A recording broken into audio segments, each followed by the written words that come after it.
like that. Give me a second. I'm trying to get the big one back up. There it goes. Okay. Oh, so annoying, dude. There went all the viewership for that stream on the big screen. Is everything else still connected? We still connected? DNS flush? I hope not.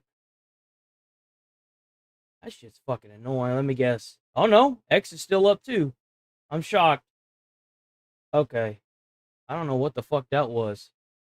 That was weird. That shit is fucking weird, dude. I don't know why it does that. Sometimes it does that, sometimes it doesn't. I don't know if it's a mix between... It could be three things. And that's what really sucks about this. It could be the fact that I never turn my desktop off. It could be OBS. Or it could be the actual internet. Very seldom is it the actually four things. Very seldom is it actually the internet.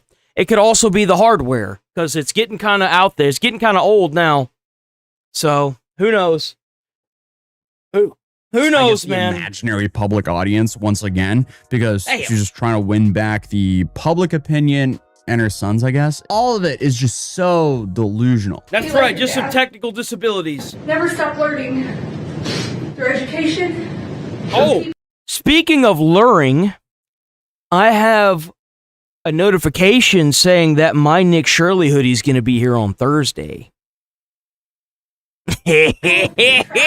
Culture, through business and friends, from your success and achievements, from your mistakes and failures, even when That's it. Cry about the fact that you're about to spend life in prison, you fucking cunt.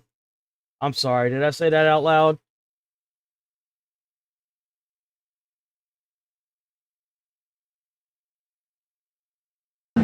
Be like your dad. Love your family through the good, the bad, the disagreements, the back and forth arguments.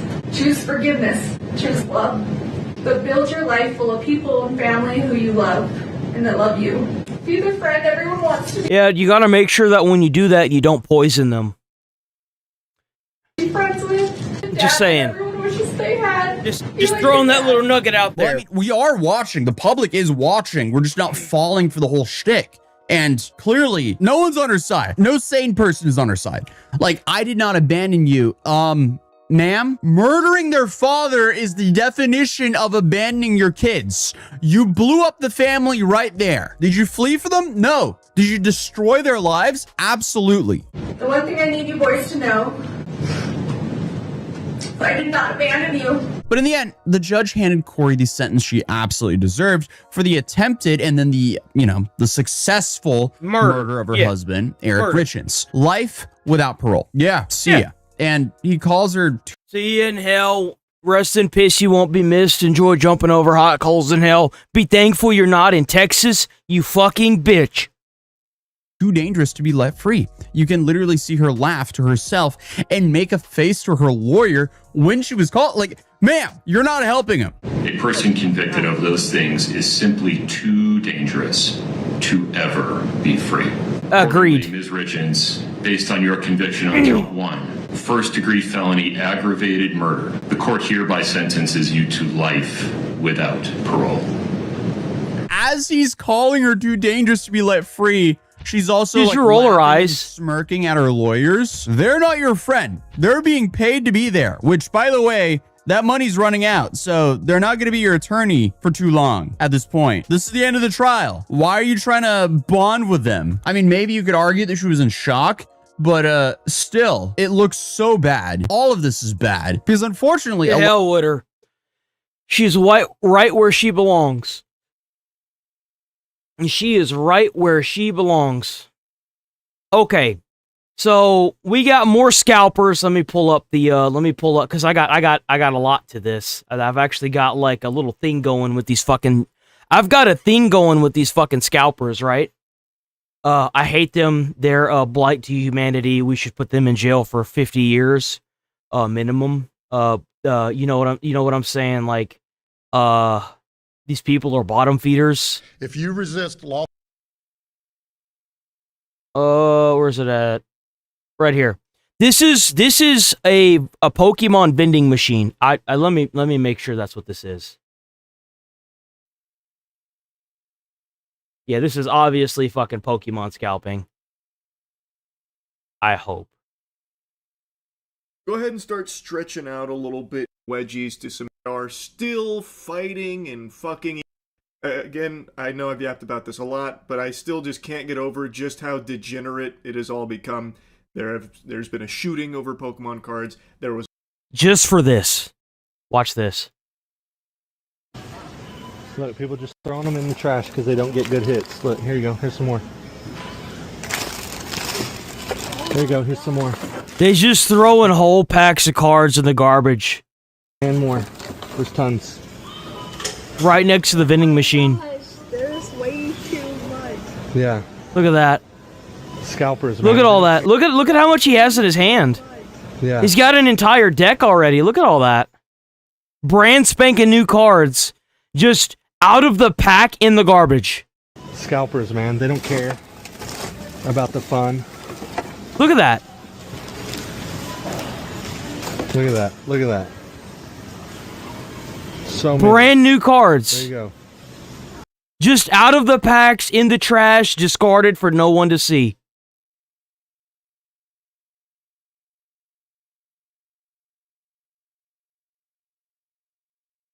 was a murder in Chile over Pokemon cards.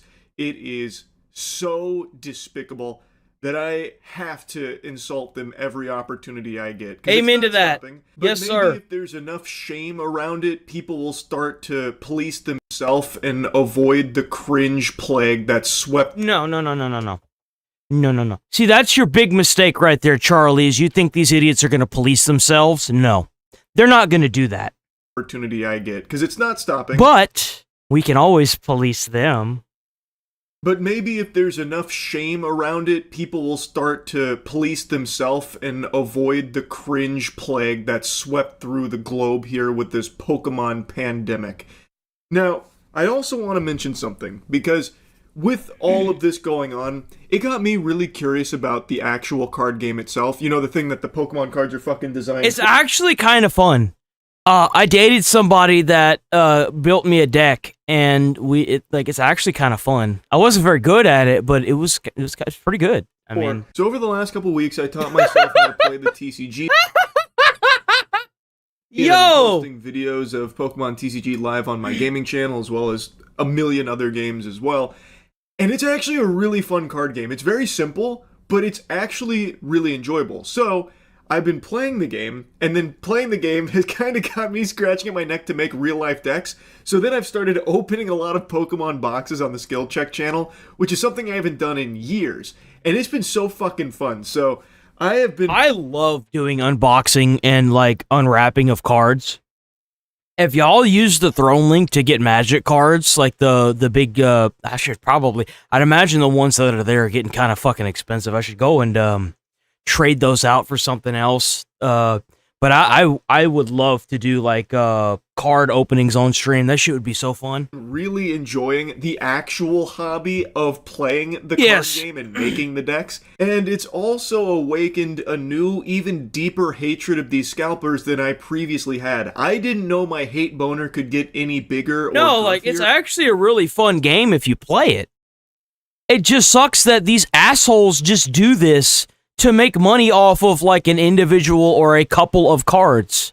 It's ass, man. It has, because now that I'm actually buying the product to use it, I now see how fucking difficult it is to get the product at a reasonable price. And obviously I'm not going to be engaging with the secondary market infested with these scalpers, you know, doing deals behind the Walmart, flipping through used needles and broken dreams to get my hands on the product that they've camped out at Walmart for the last couple weeks.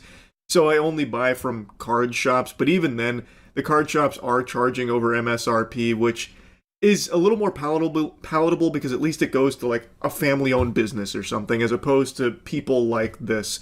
And calling scalpers people is a generosity they don't deserve.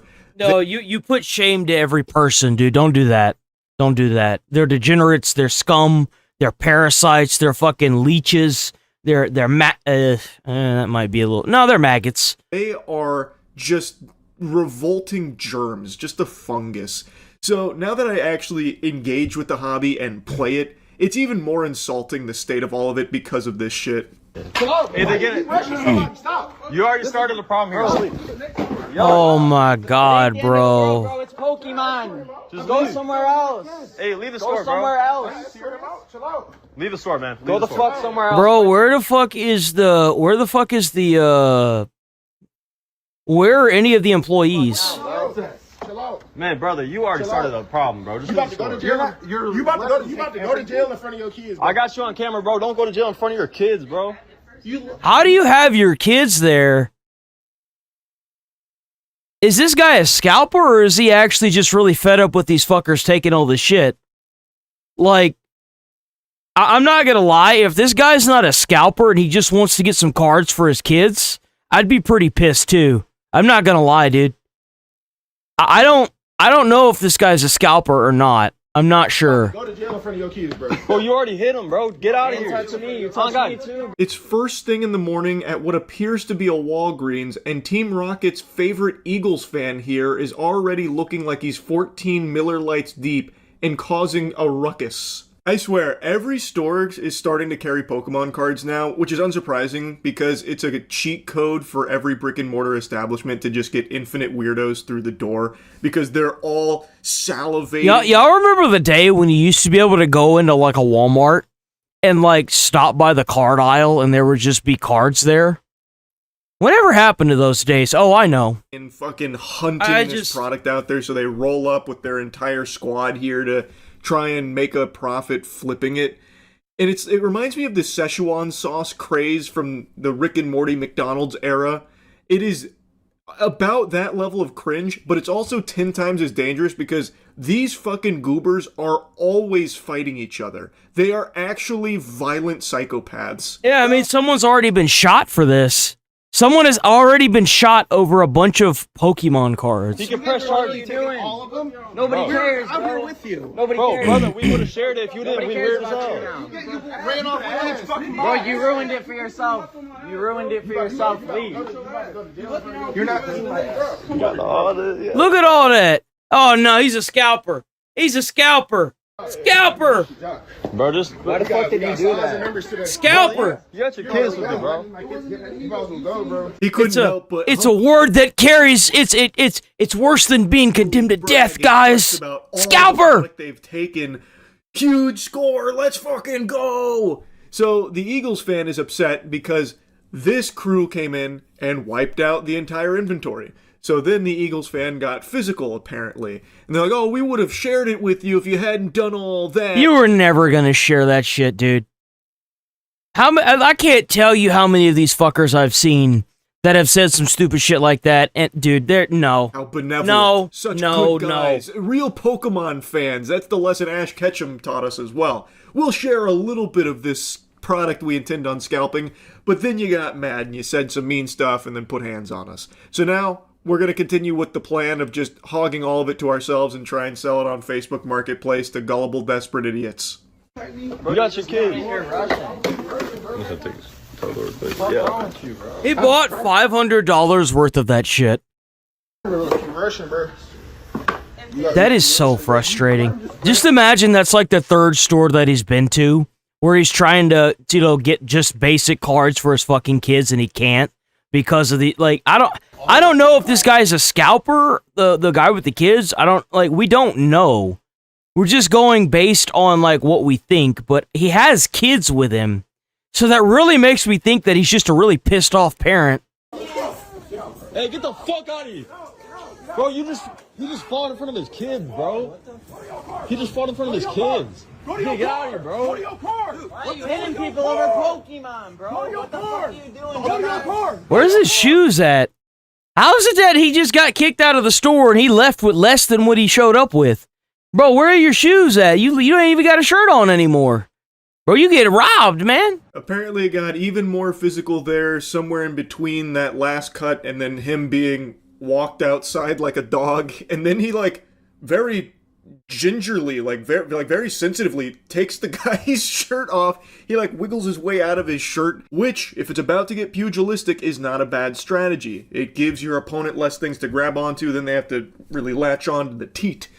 So anyway, he got love handles, man. There's plenty of stomach there to grab onto. What you mean? Shirt here, and then he starts marching back into the Walgreens, and he looks like an NPC in a video game when their pathfinding kind of glitches out. It's like he's in a trance. He's in like a fugue state. I don't know. He's like zombie walking in there. But I don't know what happened because it got cut there about, who actually got physical first. But he gets walked out, then that happens. All bad. I just feel terrible. Just rushed him, bro. Bro, you are a fucking idiot. What are you doing right now? No, he out. Yeah, I got the whole. Hey. You notice how she didn't even react to that?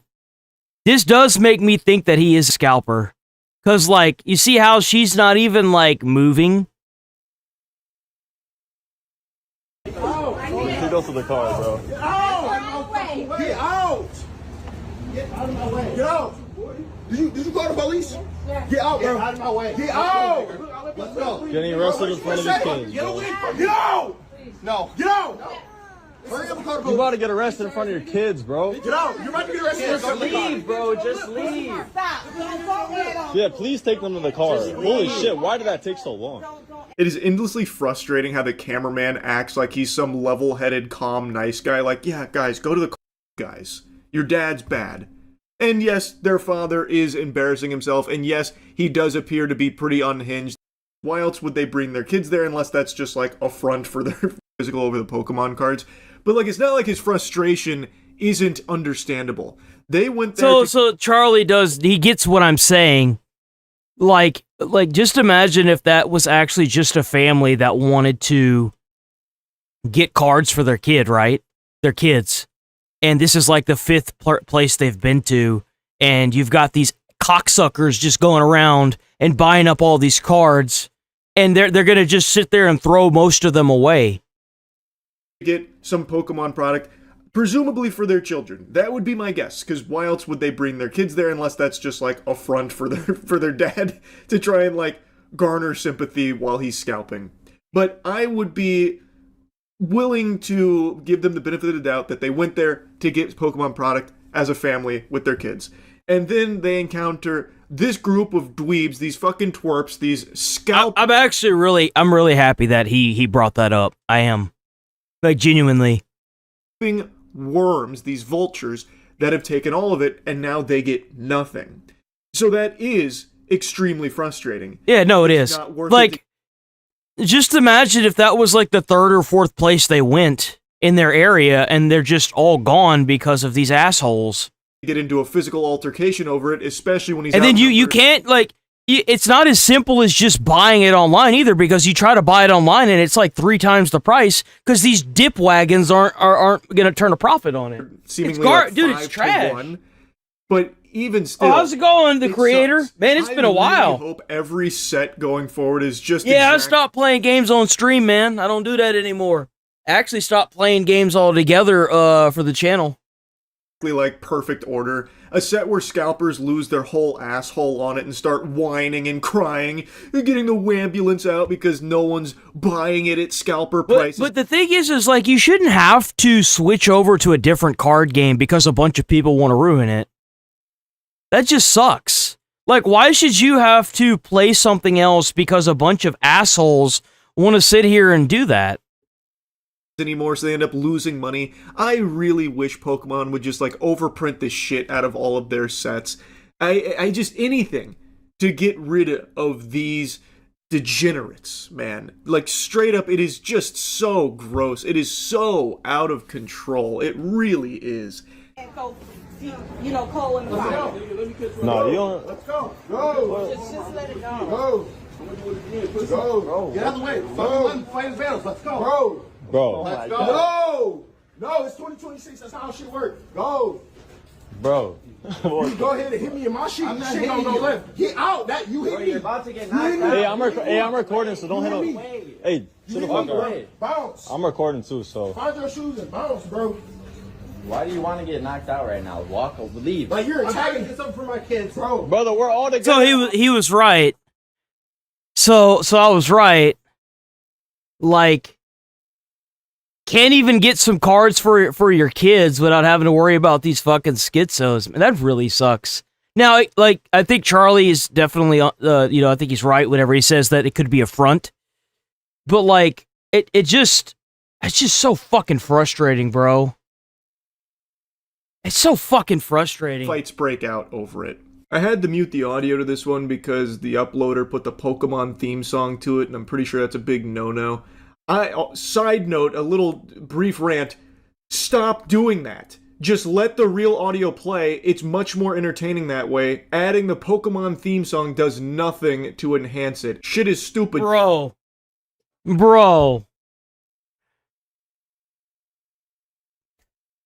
Look all the way down to aisle. Look all the way down to aisle.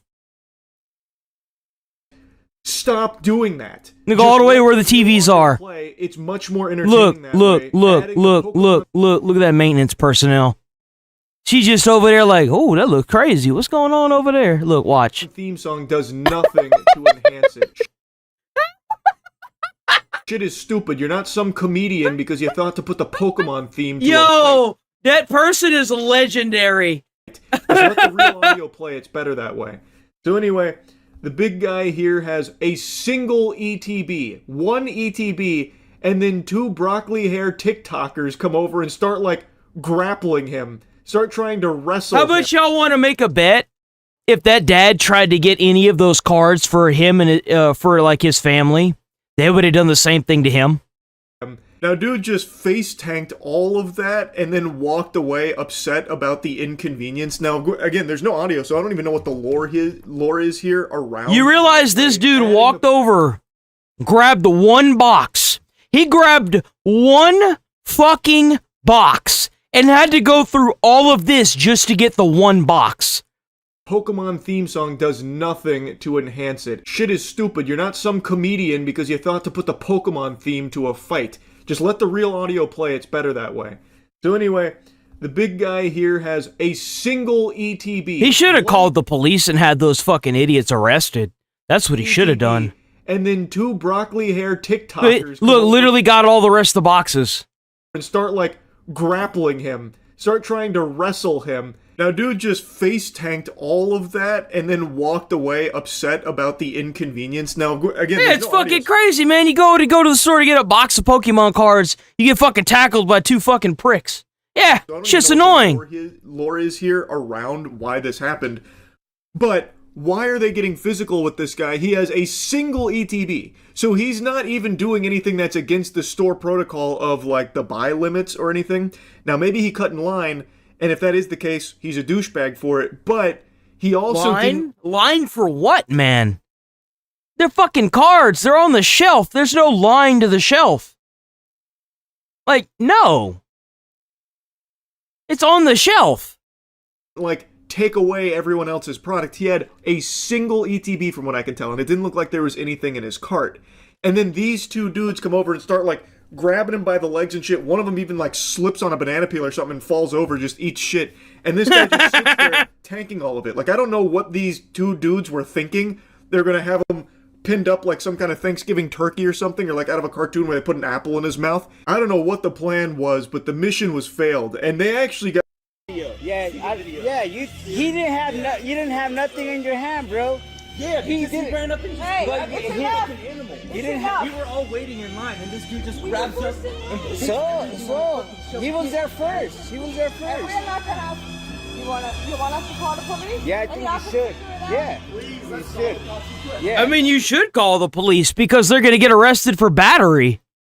Yeah, and assault. He should want to call the police. He absolutely should want that. He didn't even touch them. They were all over him. He did. Yeah. He obviously just wants to leave, but still. With mostly the actual audio from the event, but it's at the end of it, it doesn't tell me what led up to it, so now I just have to go with the after action report. Oh, so we got an after? Here we go. And put it in the cart. Meanwhile, the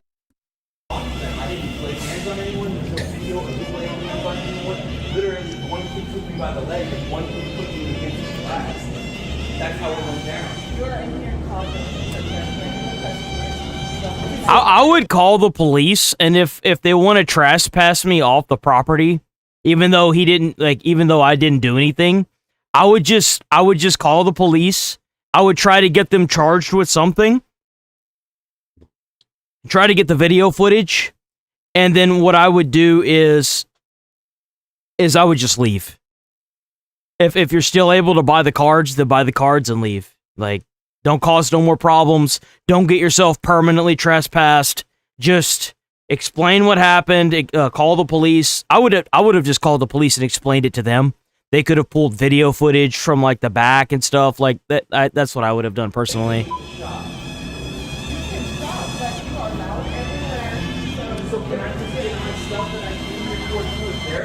He then talks to the staff here, and I can't make out a ton of the words, but he's explaining how he didn't put hands on anyone and was getting, like, wrestled by these two guys, and then just says, can I just get my product and leave, I think is one of the things he said. But I can't make out too much else. I don't know. Either way, all of that hoopla over a single box of Pokemon cards. Yeah. So even with buy limits in place, you still have people fighting over it. That is how out of control it is. So even that is insane, dude. That's fucking crazy. It's crazy. All that for a bunch of plastic cards. All right, y'all know what time it is, boys.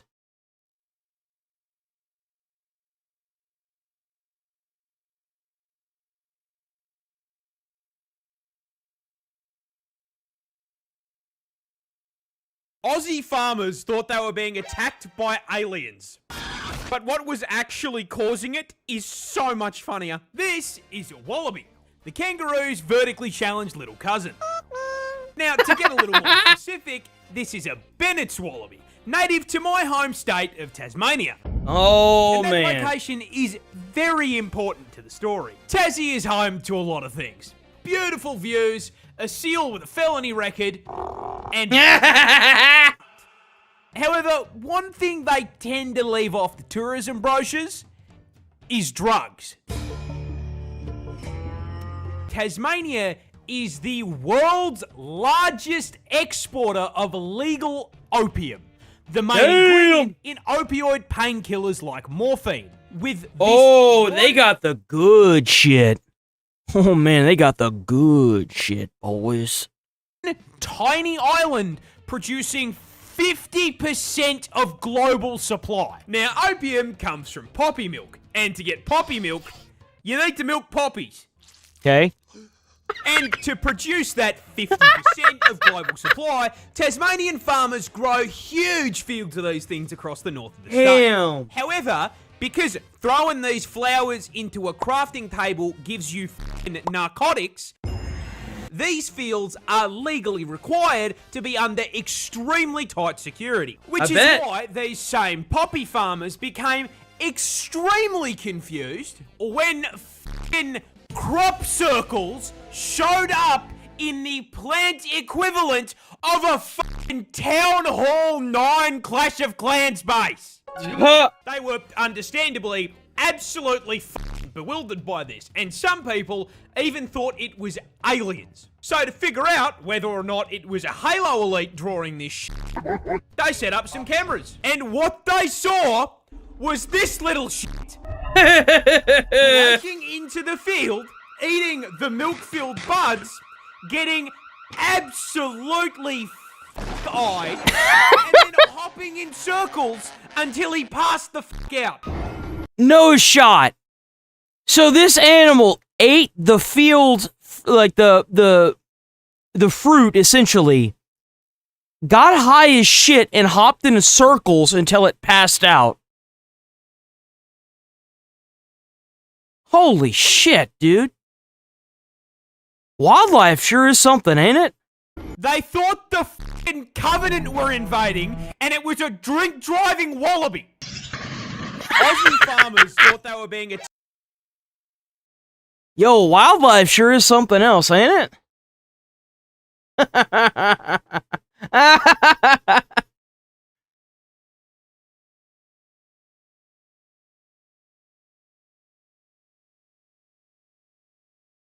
This is the world's biggest... Yo, fuck that. Yo, what? Holy shit. That's not a spider, dude. That's a fucking horse. Jesus. We put a saddle on that bitch, you'd ride that bitch all over fucking America. Goddamn. Goddamn, bro. Why the f is it that big? Introducing Theraphosa blondie, a tarantula surprisingly not native to Australia for once. It's found on the other Tyrannid hive continent, South America. Now, let's address the elephant in the room. Yeah, this thing is fucking huge. Coming in at a frightening 107. That thing's as big as a fucking dinner plate, bro. God damn.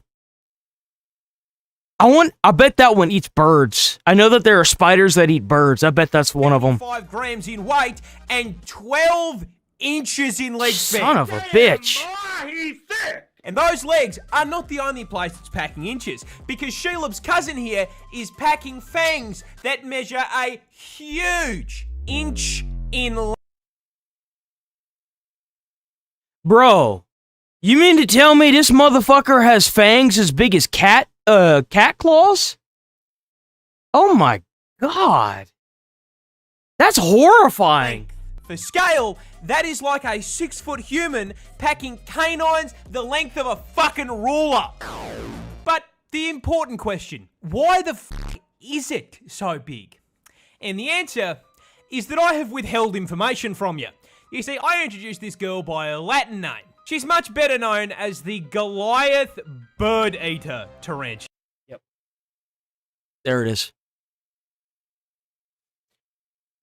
Look, I'm sorry, guys, but the day that I see a bird getting eaten by a tarantula on my front porch is the day I become president of the United States and thoroughly nuke the area where I saw that.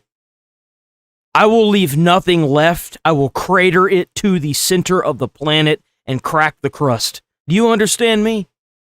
It is very wise that I never see this in my lifetime. I strive to never come across it in my lifetime. That's right, this EDF-sized spider, not unlike me, would fucking kill for some KFC. Literally. These bile titans will quite Let's go, Magic Man. Birds, Remy, frogs, and even lizard. And they do all of this without a fucking web. Yeah, all right, enjoy the rest of your day, Dean. Hunting by prowling the jungle floor, sensing for movement with sensitive hairs on their legs. These hairs pick up vibrations in the air, which tell them when something is close. And once their spidey sense tells them that Remy's in range, they fucking jump him, biting him with those daggers they call fangs, and injecting him with fucking neurotoxin. Yep, there it is. 1 week without covering neurotoxin. Of course this thing has it too. You know, I give up. I give up. They then drag their prey back to their burrow and spit up acidic digestive juices in order to suck their prey up through a fucking straw. This is the world's... Bro, we gotta get that shit up out of here. We gotta get that up out of here. So, a lot of people seem to think that Hassan might be getting fucked here. It's like what I had said yesterday whenever he was talking about how it doesn't look good. The way his demeanor does make it seem like something's up. Is now under federal investigation, and this time the penalties can be very... It looks like it might be really bad for Hassan. I'm gonna be honest though, guys. I don't see him getting any time in jail. I've set myself up one too many times, hopefully. And I would like to see Hassan go to jail and get charged with like a $250,000 fine. But everything in my soul that I've seen over the past, like, however long I've been reacting to shit says that it's not going to happen. So. Very serious. We're going to today on The Legal Mindset, we teach you to be your own judge. I'm Andrew Esquire, American attorney. W Legal Mindset. Hell yeah, Legal Mindset. Check out Legal Mindset on YouTube. Boom.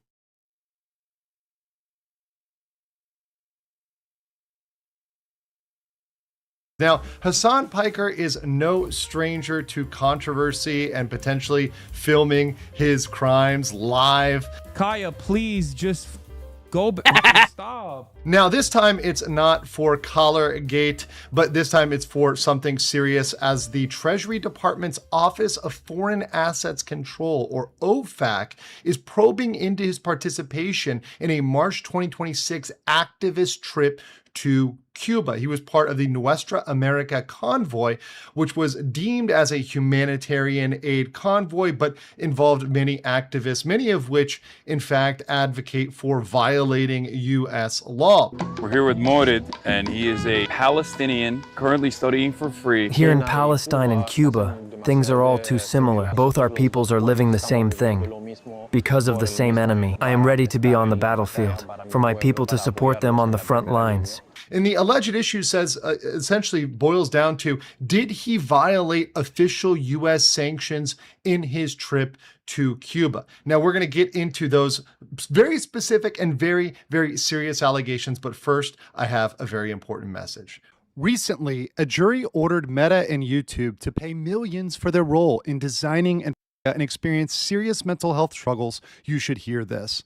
Morgan & Morgan is stepping up to hold these that are at play here involve whether or not he was dealing in transactions that are prohibited with Cuba. So that could be financing, coordinating, or delivering goods he shouldn't have, staying at or transacting with Cuban government-owned or controlled entities. There's a list of hotels that are prohibited and where you cannot stay in Cuba.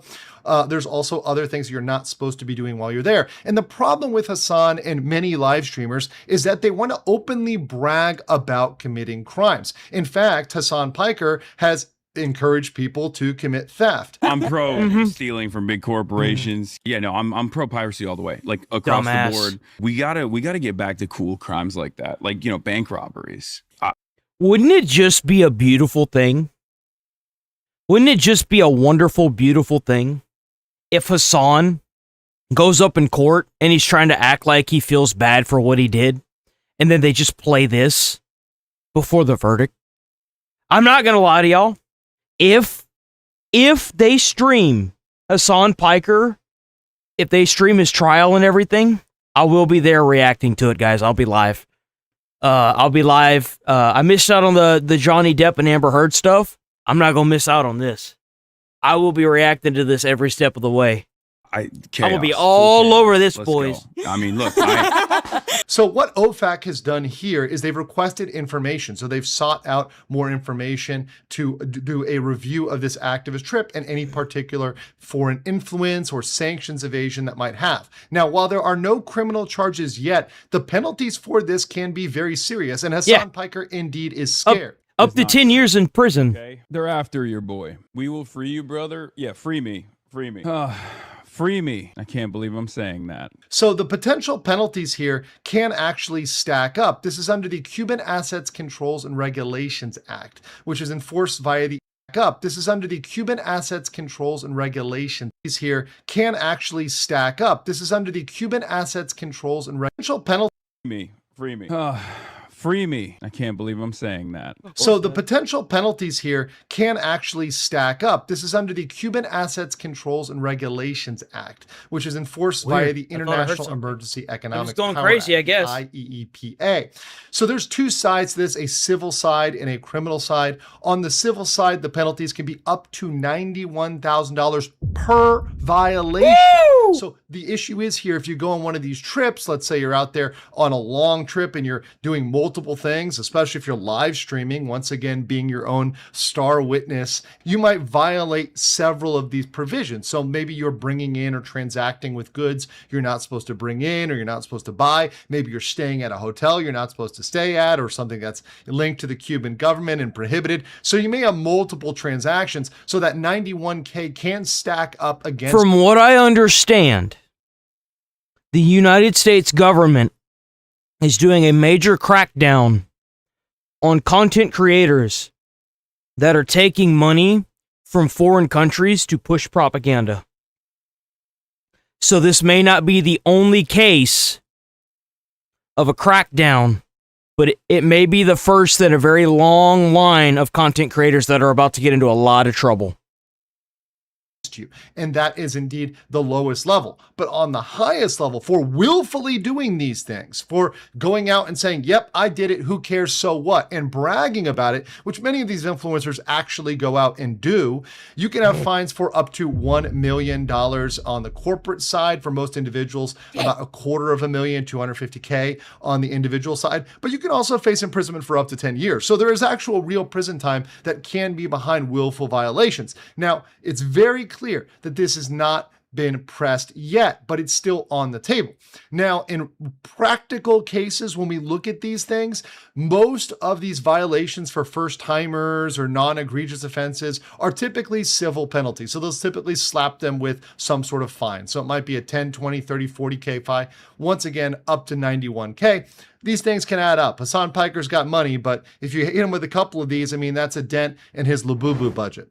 Now, we're going to see where this actually plays out, but where I see this happening and being a problem with Piker, whether or not he gets into any problem here, is to look at his pattern of behavior, of encouraging criminality. Oh, yeah, no, he absolutely does.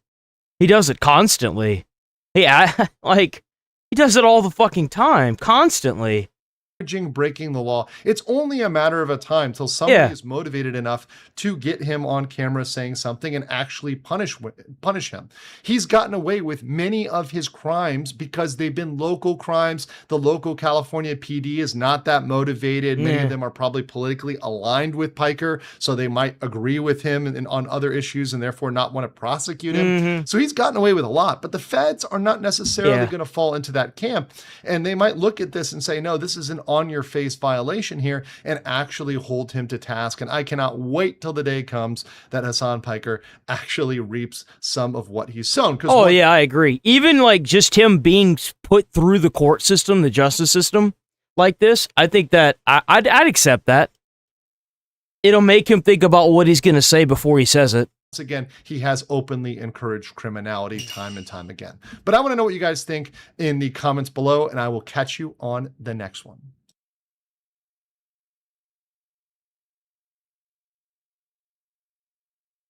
Racism caused a teen's tumors. Is this real? Let me see what this is. Racism. Your son's tumor was caused by racism. There's a couch over there. Hey, is he okay? Yeah, he's okay. I had Cephas answer some questions from a Harvard test known as unrest. It is designed to measure someone's level of social resistance. Social resistance. When people like us oppose the values and policies of the dominant culture. And remove. Oh, no, they are so awful. They are the worst. They deserve it. They deserve worse, by the way. It is. You know, this episode called Racism Causes Tumors. How I feel about people that complain about woke these days. Stinks. It stinks. It stinks. Yes, Mr. Sherman, everything stinks. And this is the new strategy that these people have to. I actually had somebody that dropped into my comments and said that. Funny enough, on stream.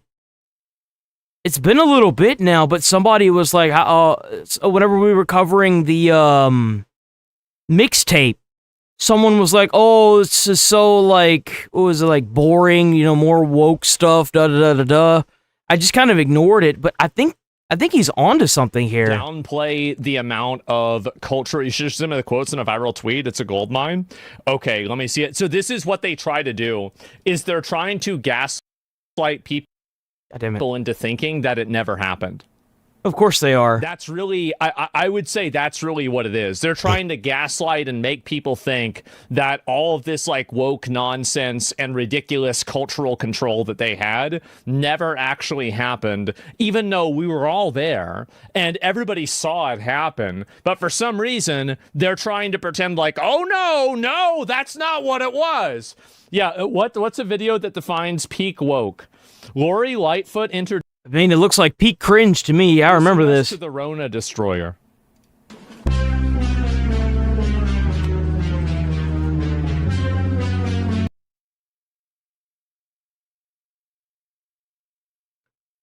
Jesus Christ, man. Oh my God. This is bad. Yep. Happy Halloween. This is all real.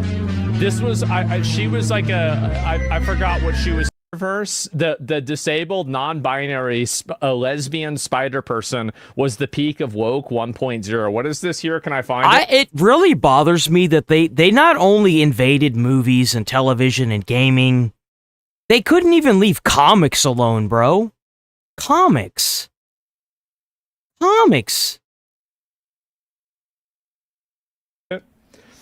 Oh my god.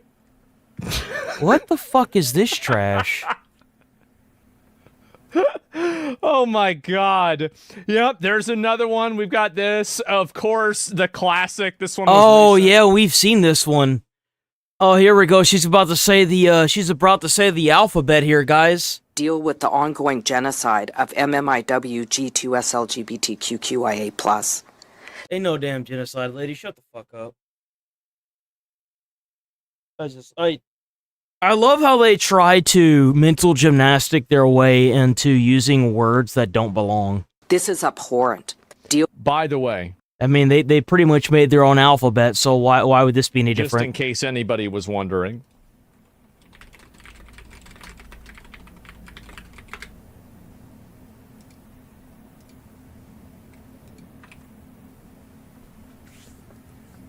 This actually is, in fact, a very strong password. Yes. Yeah, she's literally listing out her password. With the ongoing genocide of MMIW G2SLGBTQIA+. This is abhorrent. Jesus, man. We know he's God and he no longer can be here. In honor of his legacy, we're not rioting, God. You got me fucked up in the head if you ever think I'm about to kneel to any fucking man. You got me fucked up. I would sooner fight to my death. You got me fucked up. White people bowing down to black people. Oh my god. Well, remember, guys, only the white people can be racist. The fact that none of these people in this crowd are even stepping up and saying this is the dumbest shit. Why the hell are y'all kneeling? If you see someone as equal, you don't kneel to them. That's not what equality is, dipshit. Yes, Lord. You brought the thunder and rain today, God. Because Satan takes the L today. Father, in Jesus' No, he brought the thunder and rain because he saw a bunch of retards fucking kneeling to a bunch of people that don't need to be kneeled to. You look people in the eyes whenever you show them respect. You bow and kneel to them to show it's a form of submission. Bunch of cucks. You get the victory. Uh-huh. Father, we ask for forgiveness from our black brothers and sisters for years and years of racism, of systematic racism. We know he's being God and he no longer can be here. In honor of his legacy. Where is this on the scale? Let me see. We're not shaming anybody. Oh my fucking god. Capri Sun. Yeah, these people are just absolutely nuts. And they always were. What is this? Oh, this is, yeah, I saw this. Is the first black transgender woman with quadriplegic cerebral palsy to attend the Met Gala. That I remember seeing this, and it was just so dumb and silly that I didn't even cover it on my stream. I was just like, okay, right, yeah. And tell me I'm not in a cult. Okay, what is this here? Is this a leading candidate?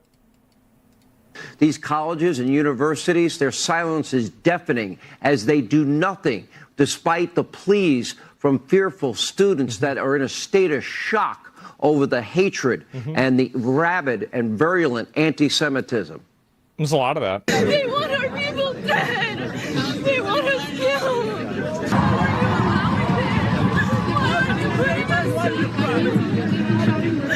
They want us dead. Oh my god. Isn't it great that we've imported the Sand Wars into America? Now we have... How's that our problem? Like, why are you on a college campus crying to some dude about how they want you dead? I mean, you're in America. Like, what the fuck are you on about, bro? To take a side on the 2,000-year-old war. Oh, great. Oh, just what we needed. No, let's not talk about healthcare. Let's figure out who owns this plot of land that they've been killing each other over for 1,000 years. Right? Yeah. They couldn't figure it out themselves, so they want us to figure it out for them. Fuck no. Let's try to figure out who was really right. Please end it, please. Oh, okay. Every university, I want you to Yo, pause. W to the 200 joules for the flow. W flow from Mouse Ski 007. By the way, if you're new here, sub to the channel, hit like on the stream. I'm here every day, 8 a.m. to 11:30 a.m. Central Time. Check out the Discord. Check out those jewels. Those jewels help out with them views. I haven't said that all morning. I completely like blanked on that. I'll go live on everything. So make sure y'all stick around. If the streams ever after the stream, they'll always be up. So even if you miss a stream, you're never really left out in the dust. Sticks and Rachel have been doing a great job, fantastic job with the Discord. W Sticks and Rachel, y'all are awesome.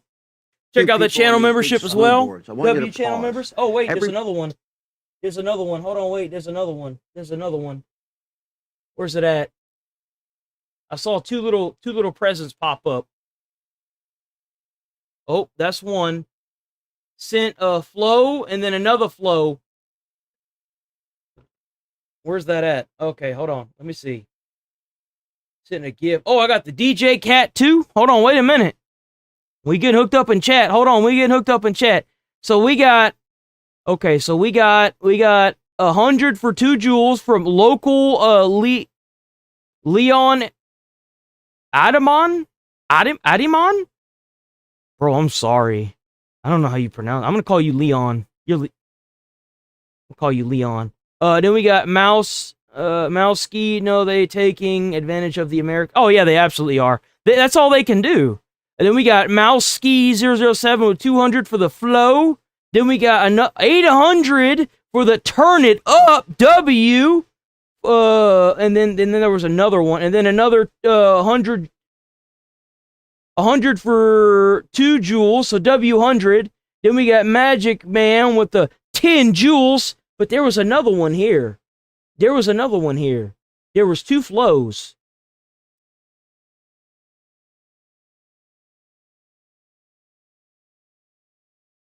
I saw 2 presents pop. I'm gonna assume that the 2 flows are the same amount of jewels, so I'm gonna assume that it's another 200. And I hope I'm right, but I definitely saw 2 jewels. So that'd been 400 jewels total. W chat, man, y'all hooking it up today. W chat. Taking place. Did you just hear that? Oh, don't forget to go hype up those videos. You hype up when you hype up a standard YouTube video, it helps the video get more views, just like the jewels do. And more views on the video means that there's high chance that people are gonna sub and stick around. So make sure you can hype up to 3 times a week. And it can only be on standard videoed content, so not the streams or the shorts, but standard like videos on the channel. So go check that out. W chat, by the way, y'all are awesome. They want us dead. And by the way, I do think a lot of the Palestine activist people, they are at least ambivalent towards the people that are part of their movement that want to just literally kill Jews and destroy Israel. Like, I don't think that it's that far off. I think that you can be pro-Palestine and not do that, but I think that a lot of those people do that. Crumping for Floyd? What is this? What the fuck is this?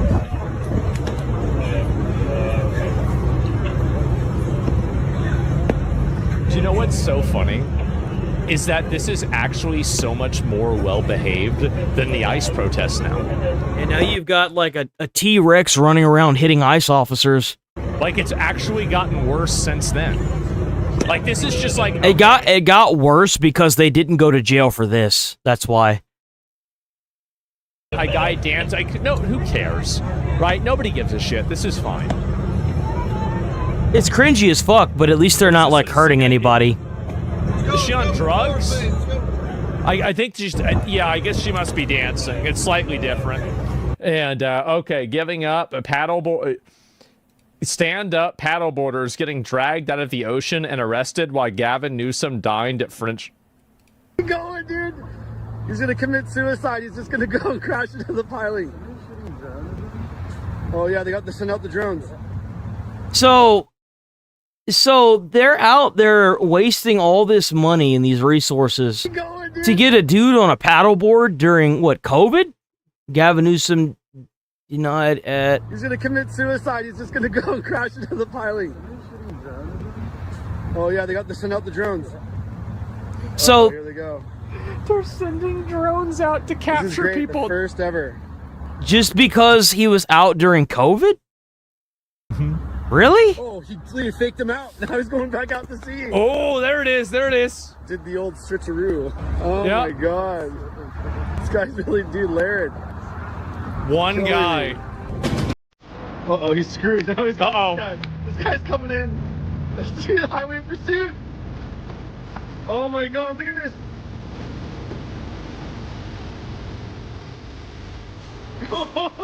Why? Just why? Why? Keep this in mind. They say that, like, oh wow, we're wasting all this money on ice. These people have no problem using multiple lifeguard boats to run down a single paddleboarder who's not following a COVID restrictions. No, let's talk about all the ice signs that what's-her-face in California, the mayor of California, decided to snap into existence that costs, like, I think it was like $800 a sign. And they're, like, ICE is just ignoring them now. I think in total it costs, like, almost $800,000. They had no problem with that. They will waste however much money they need. Oh, absolutely. I mean, that's obvious on both sides, though. Like, I don't think that's just a them side. But I think that it is hilarious that there's a lot of hypocrisy that goes on between the two sides. Like, it is a shitload. No, unfortunately. Talk about wasted money. Yep, that's right. Oh, shit. Is that another one? Hold on, wait a minute. Is that another one? I think Mowski got another one, didn't he? Yeah, right here. Damn, 1,000 jewels? Yo, GOAT Trophy W. Holy shit, bro, hooking it up in the chat today. Damn, W Mowski.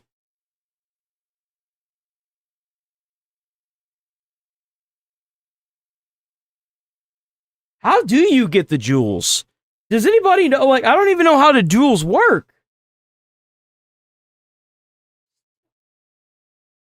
I don't know how the jewels work, man. Uh-oh. Two guys. Was there a GG man, in there? They got both boats on him now, too. Oh, he's getting away still. You buy them? They're going to have to shoot him.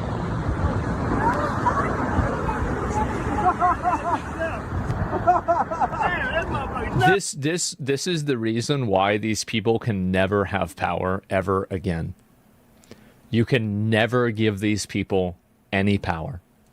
This one, that Gina. Oh, I remember this. I just think that look here. What is so magical? Here's what's so magical, in my honest opinion, on what makes wokeism so beautiful. They advocate for equality, yet they disenfranchise white people using racist tactics like DEI programs, where they make governmental assistance programs where the government will give jobs, or not jobs, but businesses money if they hire diversely. So anyone other than a white male, to be more specific. It did help out with Karens. That's why you see a lot of these Karens that got fired from all these games studios and these journalists. And then they want to sit there and cry and bitch and complain because they can't get their black redistricting for their, I don't even remember what fucking state it was anymore, in that state. And they're trying to say that Trump is racist, yet they're openly advocating for segregation based on voters, based on voter skin color. They want to sit there and say that it's racist for voter ID to exist, yet they don't want to come to terms with the fact that it's not racist if you get carded when you're purchasing alcohol. It's not it's just because they're black, they can't like make their way to the DMV like every other hardworking American. How does that work? That's the most beautiful. Like, in order for there to be an imbalance, you have to disenfranchise and be racist towards a group of people. It's not enough just to be equal. You have to openly go against another group of people and act like they're the bad guys. And that's the craziest part about the whole thing. It's just not enough for you to be poor. It also has to involve your skin color. It's insane. It's so fucking racist. It's so racist. Oh, not so good. It's a trans skater. Why? Because they're half skater and half, obviously, like, basically brick. Just falling on the ground. Korona tuli vähän sitten väliin, että se sitten sotki kuviota. Mutta... Fine, okay? All right. If you do not listen to her, your event will be shut down right now. Right now. Your decision. Make a decision now. One day. This was a total crash out. I remember that. This one sums it up for me. Bernie Sanders out there doing the democratic socialism bit and talking about unions and healthcare. And two BLM activists went to the podium, stole the mic from him, and started screaming about racism. Man. We gotta put these two girls, you gotta put these girls in a box. You gotta put them in a box. Gotta put them behind bars. Got to get them out. Here, let me use the bathroom. I'm gonna look at the rest of them. He's like, Sanders had a... Bernie Sanders, though? Like, of all the people you're gonna try and push off the mic, you gonna do it to Bernie Sanders? That is the craziest shit I've ever seen. To Bernie Sanders, bro. Right now. Right now. Your decision. Make a decision now. One day, when the glory It's a long time ago, it was. it will be ours. It will be. And I want y'all to keep all these... You know what the saddest part about this is? Is that all this, like, BLM bullshit was just a big money scheme, money grab, a cash grab. They ran away with that money, lost all that money. Other than a few roads that are still named after, I can't even think of his fucking name right now. The fact that the roadways were tore up, or like that one, it was like a big road that was dedicated to George Floyd. My bad, George Floyd. All that shit's gone now. They tore it up. They got rid of it. It's all gone. They tried to take down the statues, the monuments and the memorials that we had for our founding fathers and shit. It's crazy that they're literally trying to get rid of any history we have in this country and then make their own. Is it crazy or is it by design? It does make you wonder. Clips in mind whenever you see a bunch of retards arguing about Israel. This is the problem. Mm-hmm. This is the immediate real problem that we're dealing with every fucking day, that these people are not gone. They've been basically neutralized, but we haven't finished the job. No, we haven't. We haven't. We gotta go even farther.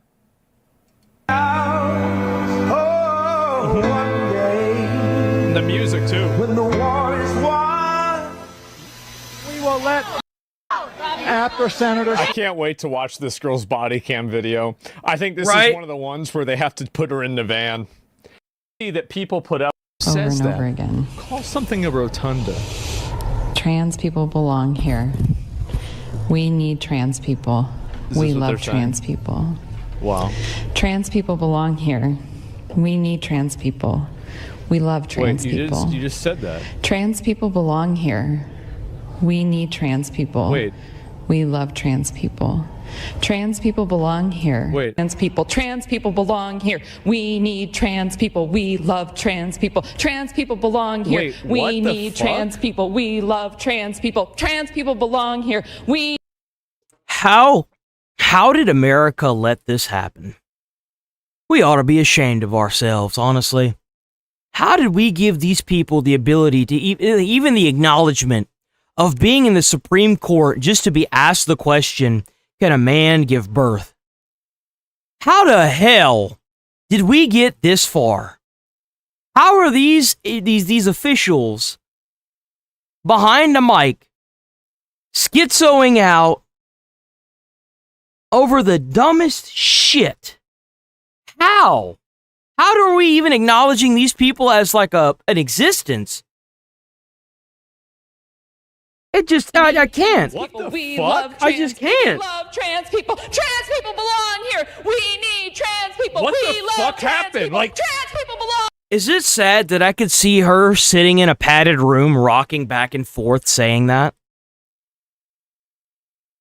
Here. We need trans The people. guy we leaves. Love trans people. Trans people belong here. We need trans people. We love trans people. Trans people belong here. We need trans people. We love trans people. Trans people belong here.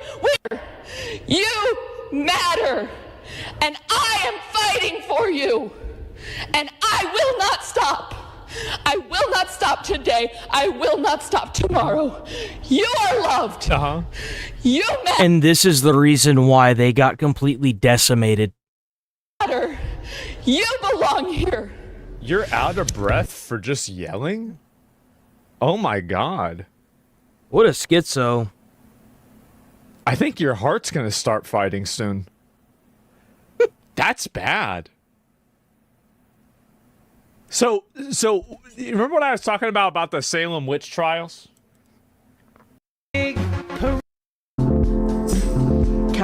And we have I think that is retarded. we've come a long way from the past 4 years. We have. You don't have to worry about being canceled for bullshit or being banned now because of bullshit like this, which is great. But now we've got to maintain what we have.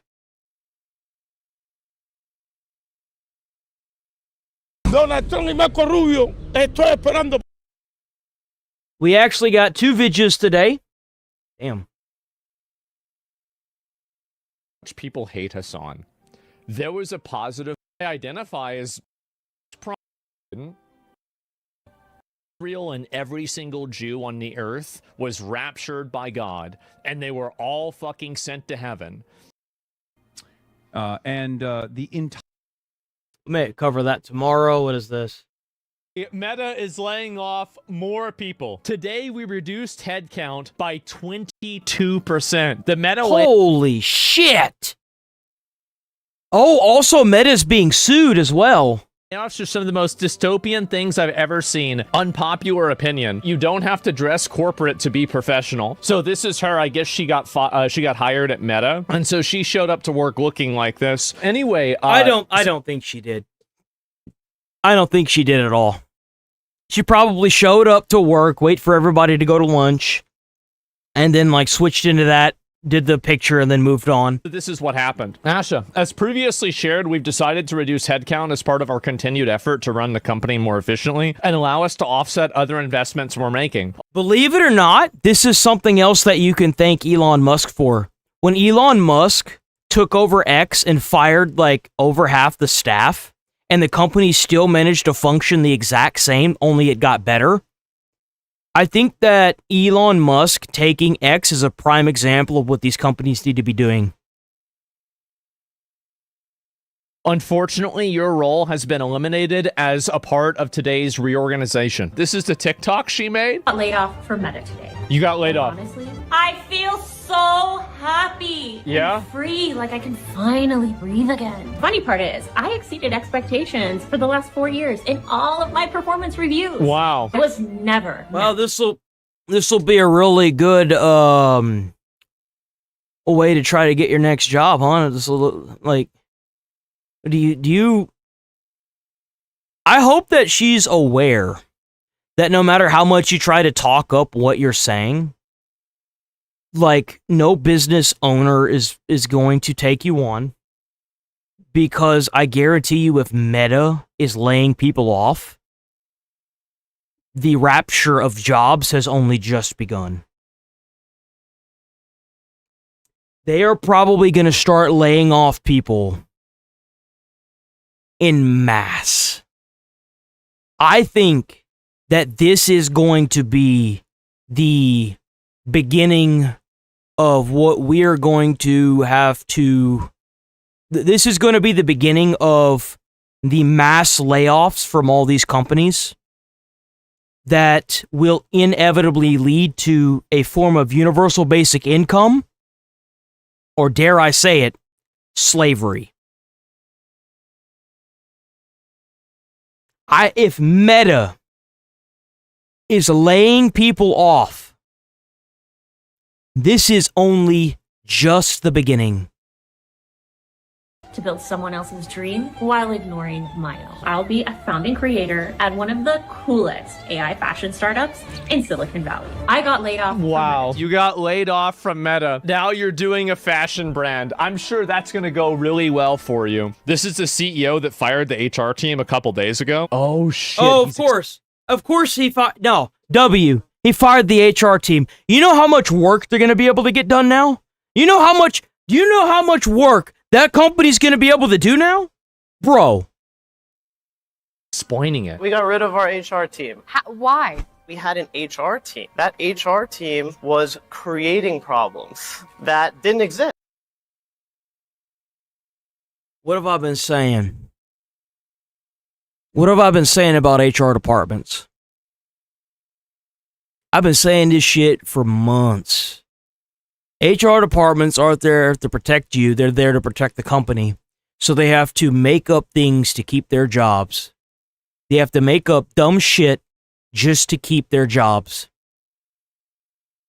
All these jobs that are being held on life support that have no actual function, they're coming to an end.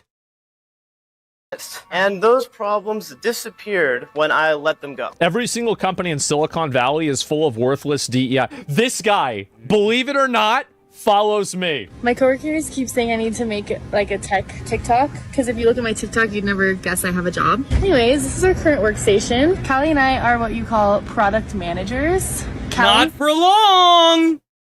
What is your team over? My team is over reporting and internal tools. And I am over what we call card experience. We help prioritize and help the engineers stay on track and help them know what to build. Oh, dude. We help the engineers stay on track. Oh, boy. Oh, no. Whenever you're helping them... You know, there's nothing like having a supervisor that has a supervisor that has a team that micromanages the supervisor and the team. Because, you know, that's really functioning in a workplace, right?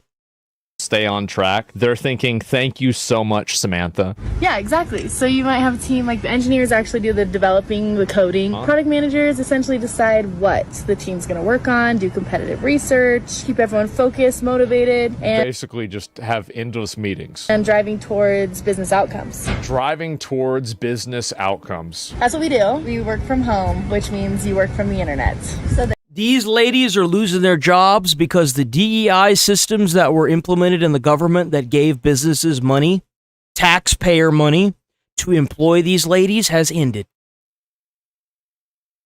It is over. This is our office today. I hope all you coworkers are happy. And those problems disappeared when I let them go. I bet they did, brother. I bet they fucking did. Do we want to watch this? I mean, we already saw this guy talking, right? Yeah, we saw this already. Yeah, we saw that. We saw this. Okay, so now we got a Tyler Oliveira video. I exposed cameras in Milan. Attacked.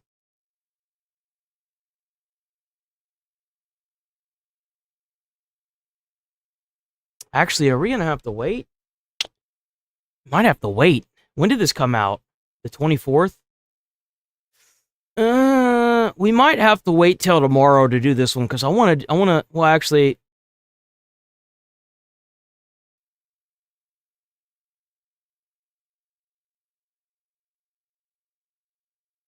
Accords, Trump issues urgent plea for Arabs. Launches Iran strikes as... Ooh. Oh, shit, wait a minute. So Iran negotiations on edge this morning after the United States conducted self-defense strikes near the Strait of Hormuz Monday. And Iran's supreme leader is calling for an end to U.S. military bases in the Gulf region, saying, quote, the hands of time will not turn back. Chief Foreign Correspondent Trey Ying's joining us now live from Tel Aviv with the very latest. Good morning, Trey. Could you imagine being so stupid that you think that you're going to make a peace deal with a bunch of people that literally try to attack you overnight? You have to force your hand and blow up a bunch of boats again. And then they're acting like they have any demands. Like, Iran is completely decimated militarily. It's done.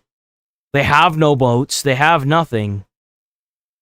Guys, good morning. Overnight, it's the United crazy. States conducted airstrikes against southern Iran near the Strait of Hormuz. CENTCOM says these strikes were defensive in nature and went after mine-laying vessels along with a surface-to-air missile position. These were the first U.S. strikes that have targeted Iran since early May. A spokesperson for Iran's armed forces said any new aggression will be met with a far more severe response. The strikes come amid the backdrop of ongoing diplomatic efforts to reach an agreement between Iran and the United States. Overnight, President Trump laid out a condition that he has, saying on Truth Social, the enriched uranium nuclear dust will either be immediately turned over to the United States to be brought home and destroyed. Bro, him and this nuclear dust.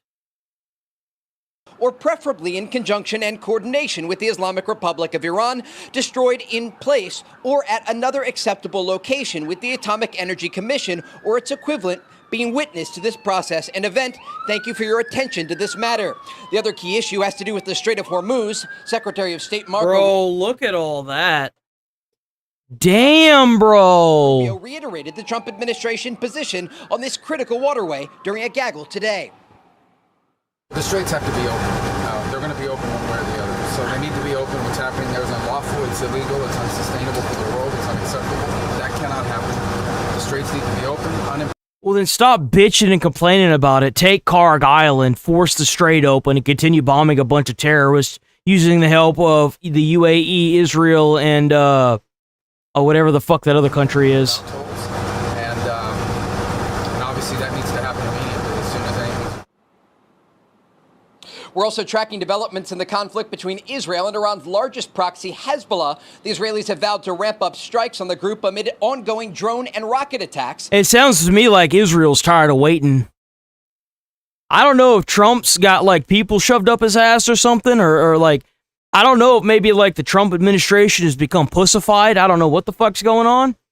But, like, dude, they need to do something. They doing nothing. They're not doing a damn thing. They're just sitting out there. And the more that they sit out there, Trump's approval rating is plummeting. It's going through the damn floor, bro. Like, do something. Like, goddamn. Launched from southern Lebanon. Hossein, I want to bless the residents of the North's resilience that inspires all of us. But what this requires... I'm not a big fan of Israel. But if I was Israel and America was sitting here twiddling its thumbs with its cock in his hand, there's no way that I would stop attacking terrorist organizations like Hezbollah. I'm sorry, dude. I would make that very clear to the country that is preventing me from doing that. Like, to make this very clear, if I was born in Israel, I would be just the same gung-ho that I am about America.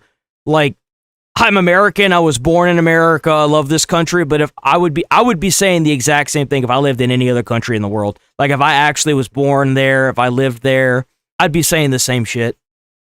Like, straight up. I don't blame him for attacking a bunch of terrorists that are actively trying to destroy their country. I don't blame them at all. I think that it's within their it's within their reason to do that. Now is to increase the blows, to increase the intensity. We will smite them with overwhelming force. A regional source told Fox News more talks are scheduled for later this week between the Israeli and Lebanese governments aimed at increasing diplomatic relations between the two countries and getting rid of Hezbollah. Guys?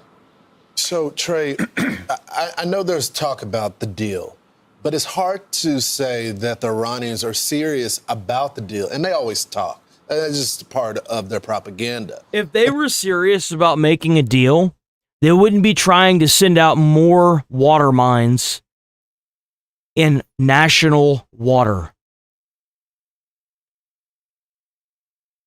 These guys are not serious about making a deal at all. They're doing what they always do, which is fuck around until somebody decides to just give them what they want. I don't know why the hell you would pick up missiles and start dropping them on this country if you did not plan on finishing this job as fast as possible.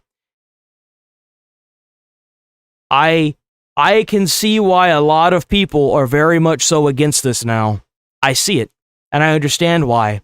Because they're just dicking around now. They're just sitting out there in the water every single day, every single night, every single fucking lack of bombs falling, every single day that American money is paying for this, every day that the world is not getting oil is another day that a terrorist regime is slowly gaining a little bit more power. I don't know who the hell is pulling strings behind closed doors, but they need to cut them damn strings and do what they went there to do. I don't know if it's the Senate. I don't know if it's the Council of Karens. I don't know if it's fucking... You can't say that it's Israel. Israel's still trying to bomb them. I mean, like, who's holding this administration back? Is it Trump? Like, what's going on here? They're laying mines in the strait. Still. Which is a violation of the deal that they want to get done with the United States. So how can we even take them seriously? You can't. They're fucking terrorists. It's a great question, and it's a major challenge for the Trump administration because they are dealing with bad faith actors at the negotiating table. And despite the fact that there is an immense amount of economic pressure on the Iranian regime, they are still doing what they can to disrupt international shipping because they see the Strait of Hormuz as the last critical piece of leverage that they have. Their nuclear program was destroyed during Operation Midnight Hammer last summer. During Operation Epic Fury, much of their military was dismantled, including their navy that now sits at the bottom of the sea. And they're running out of cards to play at the negotiating table during very high-level talks that are still taking place. I don't think this is for money. I don't think this is for money at all. If it was for money, we wouldn't be losing money for this. I don't think this is a money bag situation. I'm not gonna lie, I'd be shocked if this was just another military industrial complex fucking shit show. We've done too much to their military power for it to be that. Like, the difference between what happened in Afghanistan and Iraq is completely different than what we're doing right now in Iran. There's no way, dude. Or Iran. A regional diplomat confirmed to Fox News overnight that Iran's Speaker of the Parliament and also the country's foreign minister remained in Doha, Qatar to try and hammer out some of those details. But as it relates to these mine-laying vessels and what was targeted overnight, it's an indication that the Iranians still have the ability to disrupt international shipping in the Strait of Hormuz. And that was the reason that the United States conducted these strikes against those small mine-laying vessels that remain, and also some of these surface-to-air launching positions that are close to the city of Bandar Abbas. So, guys, just to pick up on that, because you've been doing great reporting about the meetings in Doha between the Parliament Speaker, Ghalibaf, and the Foreign Minister, Arachi, are they actually holding weight to make decisions at that negotiating table? So they're doing a couple things here. They are polishing the details as it relates to the Strait of Hormuz and also Iran's highly enriched uranium that President Trump made very clear overnight must be exported from Iranian territory. He's not going to allow this material to stay inside of Iran that would give the Iranians a path to a nuclear weapon. But the Qataris play a critical role here, and one of those roles has to do with the economic element and what the Iranians will receive in return. Now, U.S. officials have been very clear. The Iranians are not going to get any sort of sanctions relief or oil sanctions waivers unless they adhere to their end of this deal. But if they do, some of those funds are actually tied up in Qatar. And that is the reason that the Qataris are playing this direct role in some of these behind-the-scenes negotiations to understand how these funds are going to be released and a manner in which they're going to do so. Because what the Trump administration is going to avoid here is the mistake of the Obama administration. And that was just providing the Iranian regime with pallets of cash or unlimited funds that they, according to their own foreign ministry spokesperson yesterday, would channel back into their missile and drone programs. Oh yeah, any amount of resources that you give Iran, it's just going to make them more missiles, more militia, not militia, IRGC. It's not going to help any of the people. It's not going to be used to buy their own uranium from a foreign country in order to make their own nuclear power sources. It's not going to be used in that manner. It's going to be used to build bombs and advocate for the death of Western culture and American citizens and American soldiers, like it always has been. I don't. There's a lot of moving parts here at the negotiating table, and they're trying to, in parallel, ensure that an agreement can be reached as it relates to the Strait of Hormuz, and then enter into those nuclear negotiations, while also ensuring that the Iranians aren't just getting free money or sanctions relief that they would then use to try and prop up their military program. Trey, you've been They shouldn't be getting no damn money, period. They don't get no damn money. If Trump gives them money, he's fucking stupid. The president, we all read it on Truth Social, that to turn over this enriched uranium so that it can be brought home, we can destroy it here or we can destroy it there. What's the likelihood that they will come to the table and they will agree to that? Because that's really why we got into this conflict. You know, like I kind of wish that Trump was the things that the left have been calling him. You know what I'm saying? Like, they keep calling him like a fascist and all these crazy terms, right? Like, why doesn't he start acting like that? I feel like it might be more shit getting done. Y'all remember how aggressive he was the first year of his presidency? Bro, he took the baton and ran all the way to home. You know what I'm saying? Like, what happened to that? Like, did the dog lose all its fight? Like, what happened? Like, where is this? In the first place, to make sure he was they don't aggressive as shit his first year. What happened? Nuclear weapon. It's a great question, and it's unlikely that they will allow this highly enriched uranium to be exported to the United States. Iranian state media has floated the idea of doing this process in China or dismantling it internally. They have the ability to basically reverse the steps here. Remember when we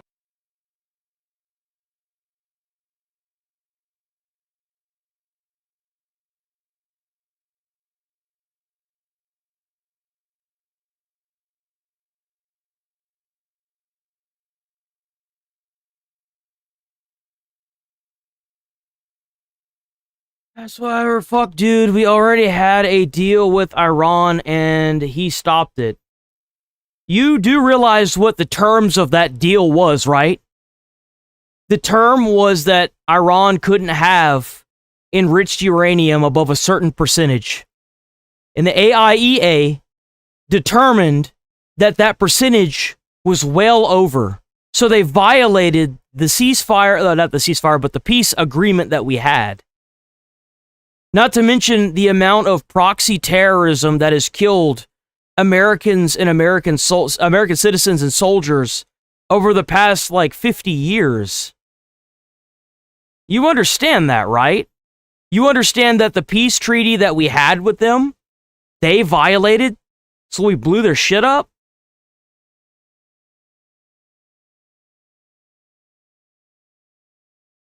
Do you understand how that works?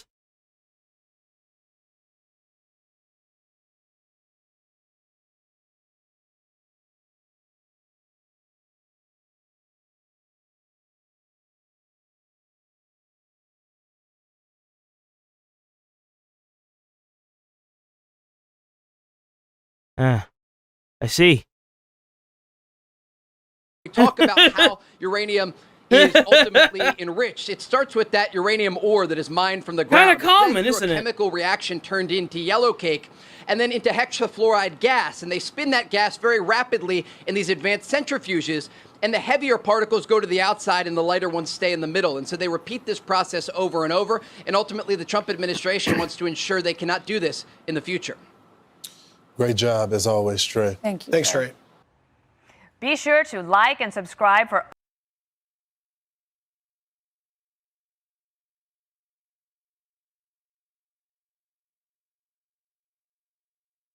What the hell is this shit? the U.S. launching what it calls self-defense strikes in Iran. A senior official tells Fox the strikes targeted boats laying mines in the Strait of Hormuz, as well as a surface-to-air missile site. So all this is talks to end the war are taking place in Qatar. President Trump saying the negotiations are proceeding nicely. And overnight, the Secretary of State, Marco Rubio, who was flying and traveling a lot over the Memorial Weekend, said the following on board his plane.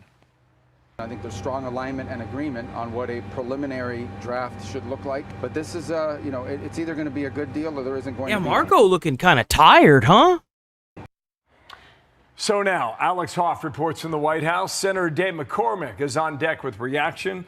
But we begin with the reporting from Trey Yingst. He is live in Tel Aviv to get us update on where we are today and really what happened over the long weekend. Trey, hello to you.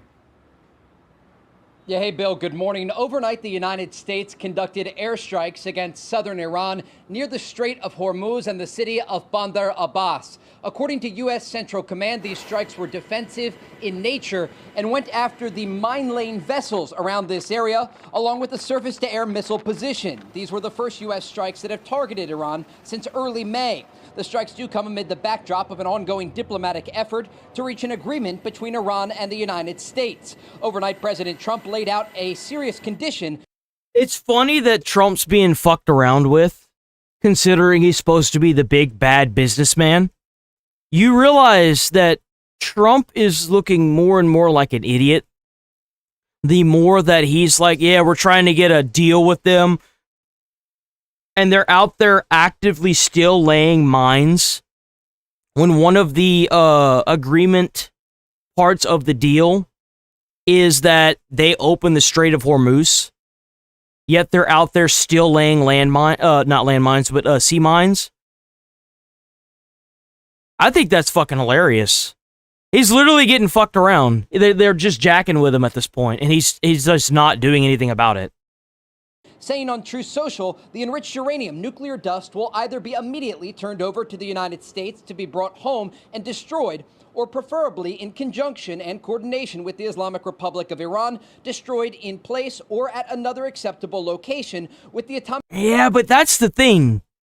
Like, if you're a businessman, you know when you're going to get fucked in a deal.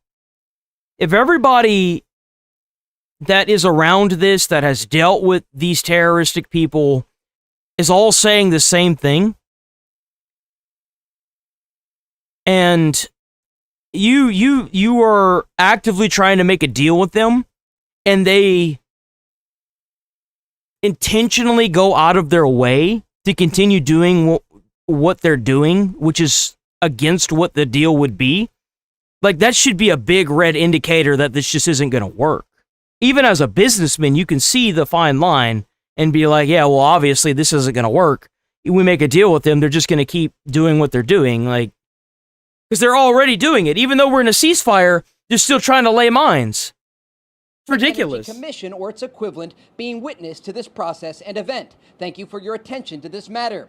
Now, a regional intelligence official told Fox News no less important is the dismantlement of Iran's enrichment facilities. That way, not only will Iran not have enriched material, they also won't have the means to enrich more. The key to preventing Iran from getting its hands on a nuclear weapon is taking the bullets, but also taking the gun itself. The other key issue has to do with the Strait of Hormuz.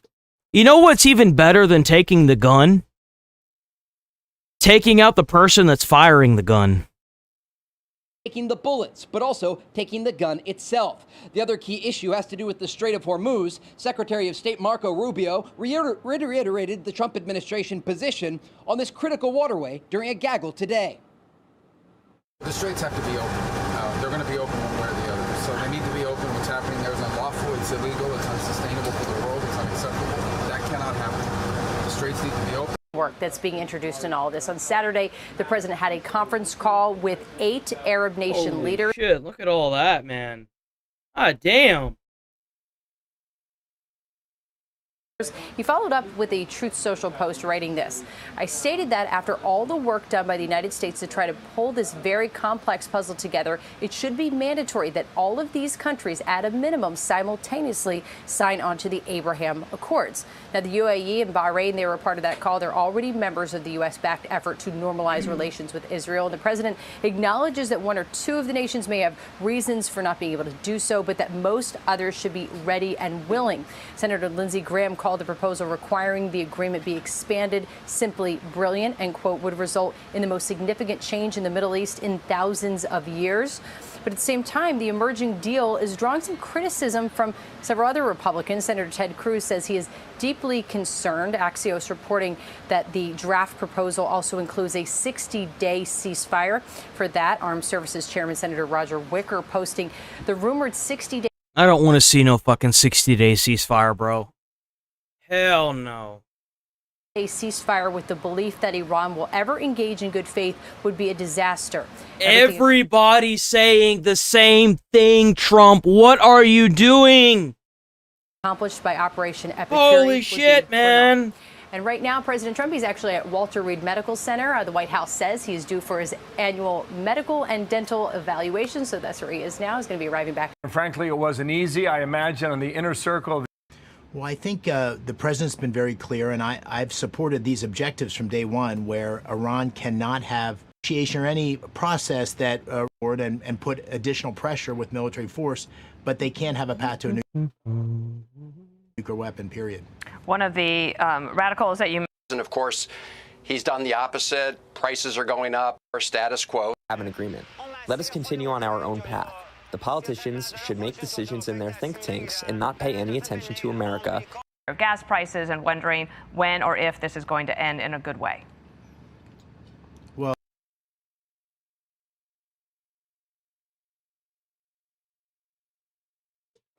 Has Ayatollah issues chilling warning after U.S. defensive strike on South Iran. What they gonna do?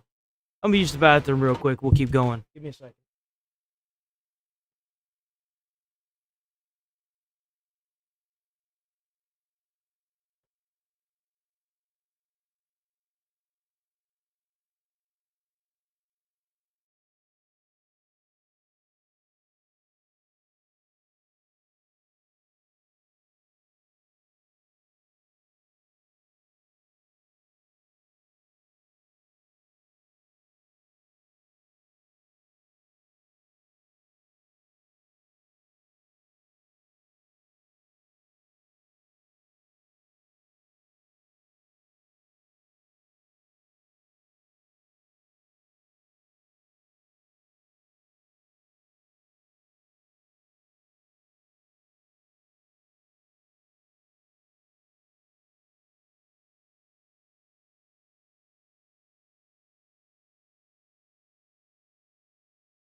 Okay, we make.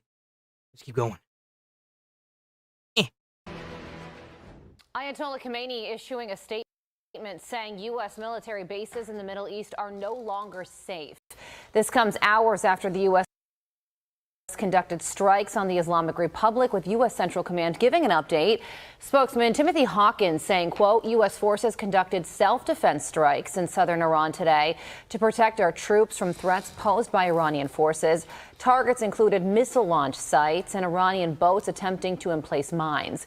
U.S. Central Command continues to defend our forces while using restraint during the ongoing ceasefire. Meantime, the commander-in-chief writing on Truth Social, quote, the enriched uranium, nuclear dust, will either be immediately turned over to the United States to be brought home and destroyed, or preferably in conjunction and coordination with the Islamic Republic of Iran, destroyed in place or at another acceptable location, with the Atomic Energy Commission or its equivalent being witness to this. Strikes put the ceasefire in jeopardy.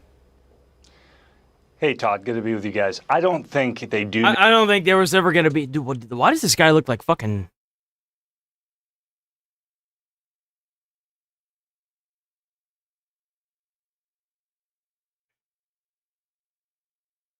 Is this like one of Charlie's kids or something? Like, why does this dude look like Charlie Kirk? In jeopardy. Hey, Todd, good to be with you guys. I don't think they do necessarily because, look... He even fucking talks like him, bro. What the fuck?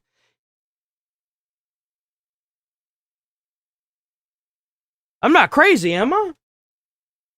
Know that the blockade is having an extraordinary effect on them. They're having to readjust their supply chains from the Gulf to Central Asia. It's been a very traumatic couple of months for the Iranian economy and for the regime itself. I think they have every incentive to come up with a deal that allows them to go back to what they're best at, which is trying to keep power for themselves. I think this is a kind of blip in the ceasefire. I don't think it's going to derail the process. Also yesterday, the president added another layer of things by calling on a myriad of countries in the Middle East. There was never going to be a process for peace. That was never what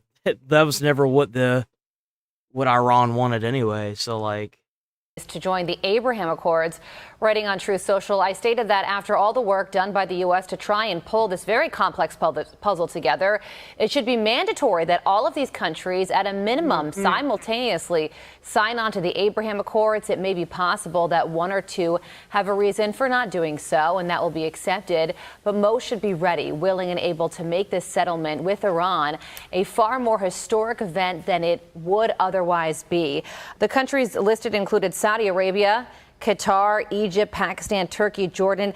Explain why the president is calling for this at this time and the likelihood that this will actually happen. So, Carly, I think this is actually a strategic masterstroke. If you go back to the first Trump administration, and really the main diplomatic achievement of not just... Hear me out. I just got an amazing, beautiful fucking... I just thought of this. What if Trump got in contact with all these people? Now I already talked about like, oh, well, they could be using all these different countries to inevitably completely take out Iran. Iran should be shaken right now, dude. I'm not even kidding. You have the president of the United States talking to all these different countries, and like, you're not concerned at all. Most of these countries fucking hate you. They hate you because they hate Iran because they have their fucking proxy terrorism ravaging their cities and destabilizing the entire Middle East. What do you think the likelihood is that Trump is trying to make a deal with these countries, saying that if they're able to take Iran, that he'll give them a percentage of the oil that comes out of it? Let's say we take 50% of Iran's oil, and we give these other countries a percentage of that for 10 years, right? What do y'all think the likelihood is that not only will they restabilize the Middle East if this is what's going on, but they also get involved with the fight against the IRGC? I mean, like, why else would you have all these other countries talking? Why else would they even be interacting with Trump? You know what I'm saying?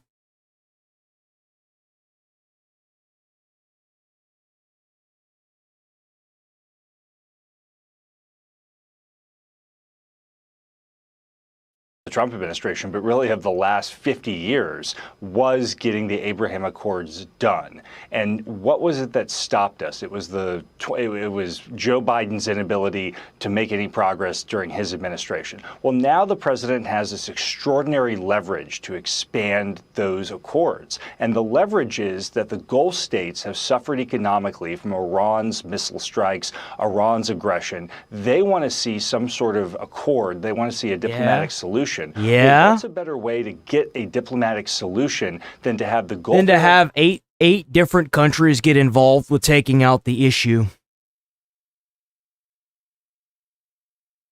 States put pressure on Iran to get their economies back on track. In exchange, the United States requires them to recognize Israel and join the accords. It's actually you know what else could be happening? What if they are deciding? What if they are actually deciding on taking out the infrastructure, like what Trump wanted to do before he decided to come to the table and do this weird peace thing, where we're sitting in the middle of the Strait of Hormuz and just doing nothing? What if the other countries are getting involved because what they're going to do is bomb the shit out of Iran, and then the other countries can funnel money into rebuilding it along with the U.S.? There's so much that could go on here. Strategic stroke by President Trump, and it's going to leave the region much better off than it was before the war started. Let's go beyond that. What would it mean for our kids, our grandkids, and beyond if not only was President Trump able to eliminate the possibility of a nuclear Iran? Unless the IRGC has been completely defeated and unconditionally surrenders, our children, our grandchildren, our grandchildren's grandchildren will never be safe. This will happen again like it always does. But also bring peace to the Middle East, where literally there has never been peace. What would that mean, Alex? Well, it would be transformative, and the Middle East has been a byword for conflict and chaos for decades, and we would have a Middle East. We're already seeing it. When you go back to President Trump's 2020 accord between UAE, Morocco, Bahrain, and Israel, the trade ties, the diplomatic ties that grew up very quickly between those countries because of what President Trump put together. Imagine that expanded to countries in North Africa, to countries throughout the Gulf. It would be a sea change in how the entire Middle East operates, and it would be potentially, we could go from a region, like I said, that is a byword for war and chaos, to a region that is about prosperity, stability, and growth, and that would change the whole geopolitics of the globe. And Alex, just going back to where we are today, yesterday the Iranian president called for the restoration of the internet in the country after an 87-day blackout, and reports are That's that crazy. it is slowly being restored. You have to wonder about the timing of this and if this is related to these heightened peace talks, or could it be the state of the economy, of course, in shambles, due in part to this internet blackout? What do you think? Well, look, the blackout that the Iranian regime imposed did a tremendous amount to damage their own people, to damage the economy that was already suffering from their own mismanagement. I think they realize, like I said earlier, Carly, that they cannot sustain this type of behavior. They don't care about their own people. They don't care about their own economy. They don't give a shit. Their people are just a way for their country to make money and for them to stay in power. That is it. They do not give two shits about any one of those civilians that are in that country. And that's the saddest part about the whole thing right there. Much longer. They have do to not come to the care. table, whether it's because of the blockade, their own self-imposed internet blackout, and a number of things. It's time for them to come to the table and recognize that President Trump has orchestrated a strategic victory against the Iranian regime. It's time to cut their losses and find a way to mitigate the damage that they have done to themselves and to the region. Alex Gray, former NSC Chief of Staff under President Trump, thank you very much. Be sure to like and subscribe That's for just all fucking the Fox crazy, News latest bro. on That YouTube. shit is just crazy to me. White House shooting suspect had prior run-ins with authorities. No surprise. Oh, by the way, the most recent shooter that shot at the White House, apparently he thought he was God. So the world is clearly a better place now that he's no longer with us. Ex-Clinton advisor says Democrats need a major reset. Oh, they've been needing a reset for a hot minute. Radical shift. What's this? Julie, the Supreme Court dealt Democrats a blow with its recent redistricting ruling in Louisiana, and it's pushing Democrats to revive a strategy to pack the court. California Congressman Ro Khanna saying this weekend.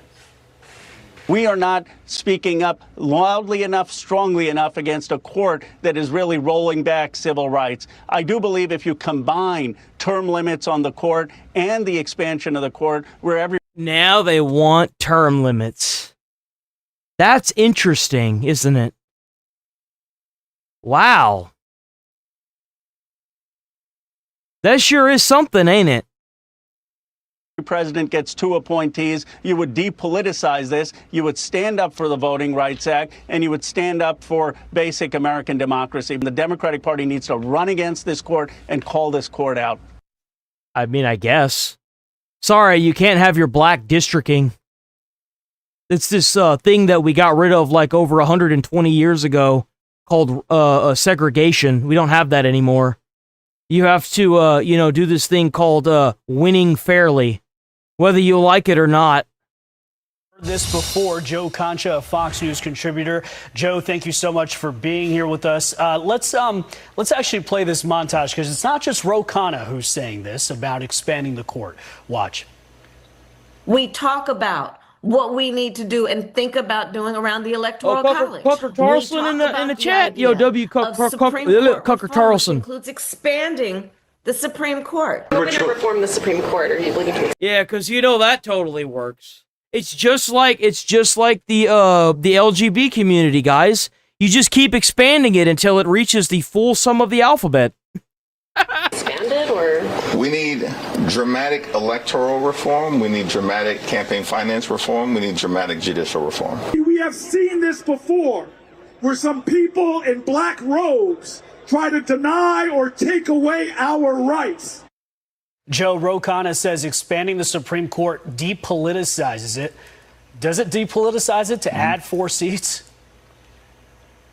Oh, or even 6, Brian, for that matter. Yeah, Ketanji Brown Jackson, I'm pretty sure, is a political person more than she is a justice. And we're getting a preview out loud at this point, Brian, what the country will look like if Democrats take back power. They will expand the Supreme Court by 4 the 6 seats. They will all be liberal judges. They will move to impeach conservative judges, including 2 you see in that screen right there, Justice Alito, Justice Thomas. They will abolish the Electoral College, as Kamala Harris said in that montage. They will add 2 states, including D.C. and Puerto Rico, for the sole reason of adding 4 Democratic senators in perpetuity, and they will move to censor any outlet deemed conservative, all in the name of combating misinformation, as they tried to do during the Joe Biden administration. And if you notice something, Democrats aren't running on something, they're running on destroying everything. When they talk about dramatic change, they really mean radical change. And it's not for the good of the country, it's a quest for power. And that's why Republicans have to run on the very simple binary choice of common sense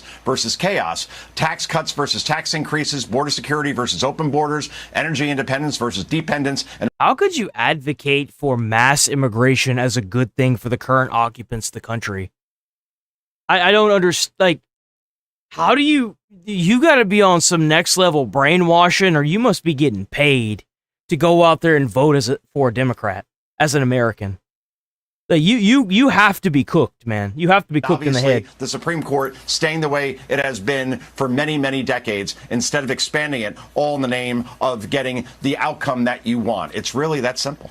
You know, Kristen Welker asked Ro Khanna in that interview on Meet the Press the follow-up question, which is, well, what happens if Republicans were to do the same? What's stopping Republicans from packing the court or choosing how to expand that court right now? They should. They should. They absolutely should. Why play a game if your opponent is going to build that game using cheating tactics in order to make you fail? They openly said that they would do this. Why don't you do it first? Do it first. Problem solved. I mean, the power that they have, and Khanna didn't have an answer for that. No, because again, if Republicans were to play this game like Republicans are now playing the game of redistricting, when it happened so often over the years in California, Illinois, New York, Massachusetts, Delaware, and so on, then it's a bad thing. So yeah, right now, I guess President Trump, Republicans in Congress and the Senate, since they have power and majority in each of those places, very easily can say, okay, great, you're saying we should expand the court. Let's do that by 6 judges, and we'll add 6 more conservative judges. So yeah, this is the type of thing where it only works one way, Brian. And I think most Americans won't like this in general, where you're doing something solely for political reasons, solely for power, and not because you think it will better the country. That's true. Joe Concha. That you're absolutely right by that, because you have to realize that what Trump ran on was what Obama ran on whenever it comes to immigration policies and enforcement. It's basically the same thing. I grew up, and my mom's saying was, we'll always be too poor to vote Democrat. Well, now, I'm too American to vote, I'm sorry. We're too poor to vote Republican, but now I'm too much of an American to vote Democrat. Because Democrats will advocate for the mass immigration and subsequent replacement of every voter that's in America. Their job, their life, their livelihood, everything. And instead of giving that money that goes towards these immigrants that are coming in for housing, for buses, for travel expenses, for health care, food, housing, we could be using that money for veterans. We could be using that money to rehabilitate the people that are on Skid Row and get them jobs and get them away from these programs that are being frauded by these, illegals, foreigners that are literally sending the money back to their own country for terrorism. That's what happened in Minneapolis. I'm sure LA's got the same thing swirling around it. Why are we hiding it? We've got almost 70 convictions that have pled guilty to it. There's not even a sense in trying to act like anyone's going to get sued here. It's a fucking fact. It's a fact. Fox News contributor Joe, thanks for spending some time with us on this Memorial Day. Appreciate it. Good to see you, sir. Take care. You too. Take care. The U.S.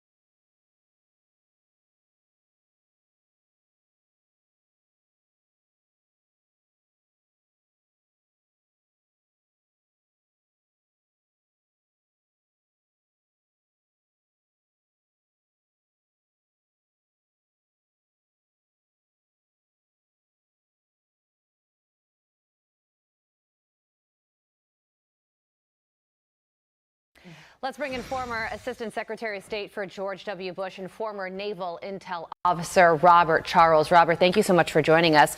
So we have this deal that appears to be emerging, which could be huge news. Still, Iran always promises a lot and delivers very little, so we won't know everything until it's completely set in stone. But the details that could potentially... Because that was before they bombed that fucking... Maine Democrat Senate candidates refuses to apologize for deleting social media post. The Iranians are testing, blah, blah, blah, blah, blah. I think that's pretty much it. Right? Is there even anything else? Let's see. What's this?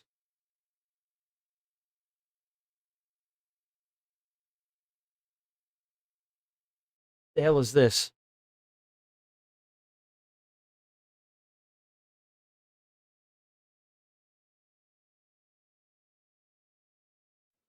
Meantime, the Democrat Party posting on their official Democrat Twitter handle the 13 brave American heroes who have perished, made the ultimate sacrifice. W American soldiers. Absolute fucking badasses, by the way. W American soldiers. So far in Operation Epic Fury, posting it, you see here today. Today we honor the American heroes. And you know what really makes me upset is the fact that whenever you go off and die for your country, you still have to worry about if your family is going to get taken care of. See, if you go off and you lose your life in service, your children's health care should be paid for. They should be getting a fat check. They should get a free house, a 3-bedroom, 2-bath house. they should be getting food. They should be getting water. They should be getting utilities. They should be getting fucking good health care, not that VA shit that fucks over all these veterans. They need to shut that bitch down and give these guys some actual health care. Give these guys some actual help. I've heard horror stories about the fucking VA, man. I'd be putting a lot of people from the VA in jail if it'd be up to me. Like, the ultimate sacrifice in the college should be paid for. They shouldn't have to worry about shit. They shouldn't have to worry about a damn thing. War with Iran, a political dig, an entire party choosing to use. Wait, what did that say? The lie. Americans who have died in Trump's war with Iran.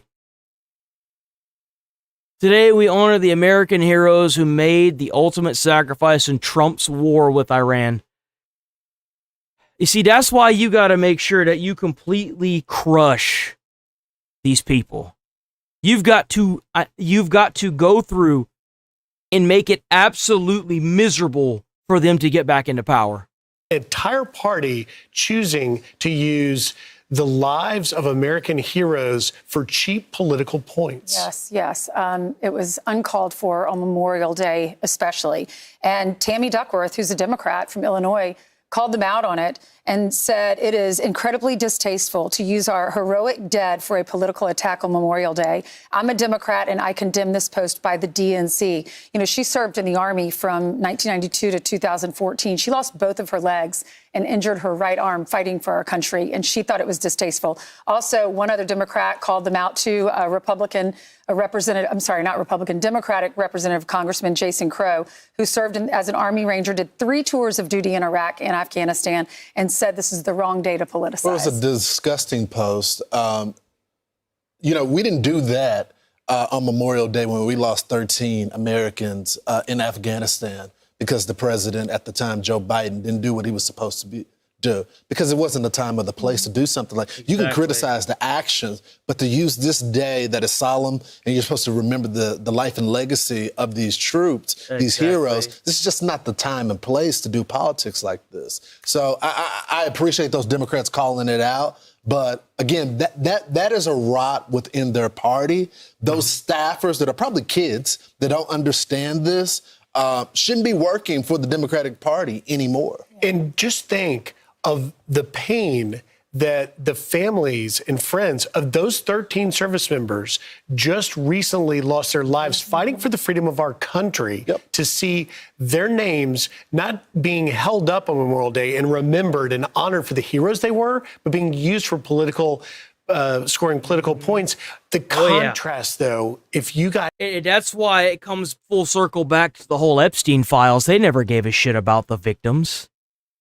They never cared once about any of the people that were actually hurt by Epstein. They only wanted to use it as a political tactic. If you're willing to sit here and try to use dead soldiers as a way to push your narrative, I can't even imagine. I couldn't fathom that. We gotta get these people up out of the country, man. We do. I know that Trump is doing a lot whenever it comes to cracking down on this fraud, but he needs to go scorched earth on this shit, man. Like, how's this even a question? I saw Cheryl Shaw, a Gold Star wife, whose husband, Adam Shaw, was killed in 2007 in Bakuba, Iraq, buried in Section 60. She simply couldn't make it to Arlington this year. She's gone several times before. She couldn't make it, so she just posted on Twitter, hey, if you're in Arlington on Memorial Day this weekend, please go by and take a picture of Adam's grave. And didn't expect anything. Yeah. Guess what? Hundreds turned out and took photos, including former DNI Tulsi Gabbard. This made me tear up when I learned about this story. How sweet is that? Yeah. That's how many people out there do love America. They stopped by to honor her husband. And she wrote this on X. By this afternoon, dozens of Americans from all walks of life had made the walk to Section 60 to visit Staff Sergeant Alan W. Shaw. Veterans, families, complete strangers. People who had never met Alan, who chose to honor him anyway. I don't think people fully understand what moments like this mean to Gold Star families. The fear is never just losing them. It's losing them slowly over time as the world moves on and fewer people remember their name. But today showed me that Alan will never be forgotten. Isn't that sweet? It's amazing. It's the best of America. It's what we see every single day, where you see Americans that put the flags on these memorials. That gives me hope. Of course it does. It's the best of us. So much negative. There's so much negative news right now and so much hatred, but that's really very, very kind to those people who took the time to go find Section 60 and find his grave. And also, Tulsi Gabbard, and we're going to show her post in a second, but I've spent a lot of time in Section 60. I've sat at graves with people that just came, that were sitting by themselves, and you just sit down next to them. And the reason why is because of the connectivity as Americans. That's what was demonstrated, not just that good citizens stopped by for this grieving Gold Star wife. It's the fact that our nation for 250 years are connected through a bond that strangers would care about honoring the most important sacred moment of fighting for our freedom and making the ultimate sacrifice. And Tulsi Gabbard sees this and says, I'm going into action on it. She said it was an honor to visit your husband's grave today on your behalf and to pay my respects. It was wonderful to see on your behalf.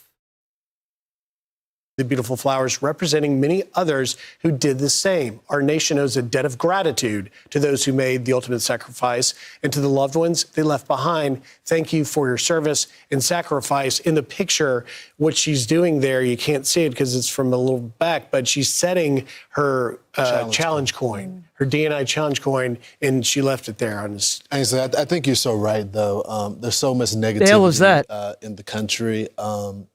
You know, what the hell is that? What's a DNI? What is that?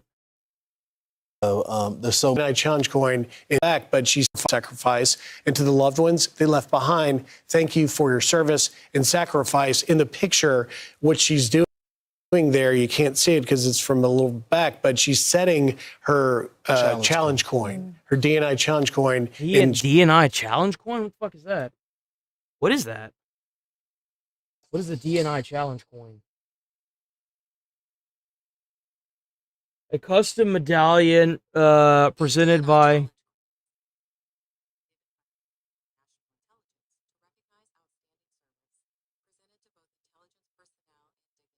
Oh, that's pretty badass.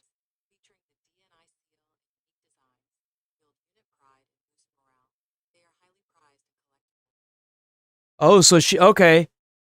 That's kind of badass, dude. She left that medallion on the grave. She left it there on this. I think you're so right, though. There's so much negativity in the country. You know, with political leaders, what political party, but you know, so often when we lose American service people, we don't know what their political ideology is. We don't even care about their race or what background they came from. We just cared that they were fighting for all of us. You don't go, there's not a Democrat section of the military. There's not a Republican section or black or white. Right. It's just they out there fighting for the damn country. Damn straight. Pope Leo XIV with a dramatic warning about artificial intelligence, saying it needs to be disarmed like a nuclear weapon. Nuclear disarmament remains... Oh, man, the last thing I want to hear is from a fucking boomer about how they got to disarm AI like it's a nuclear weapon. That is the last thing I want to fucking hear. Oh, I've got so much more to do in my morning. You have no idea. I am good, brother. Nope.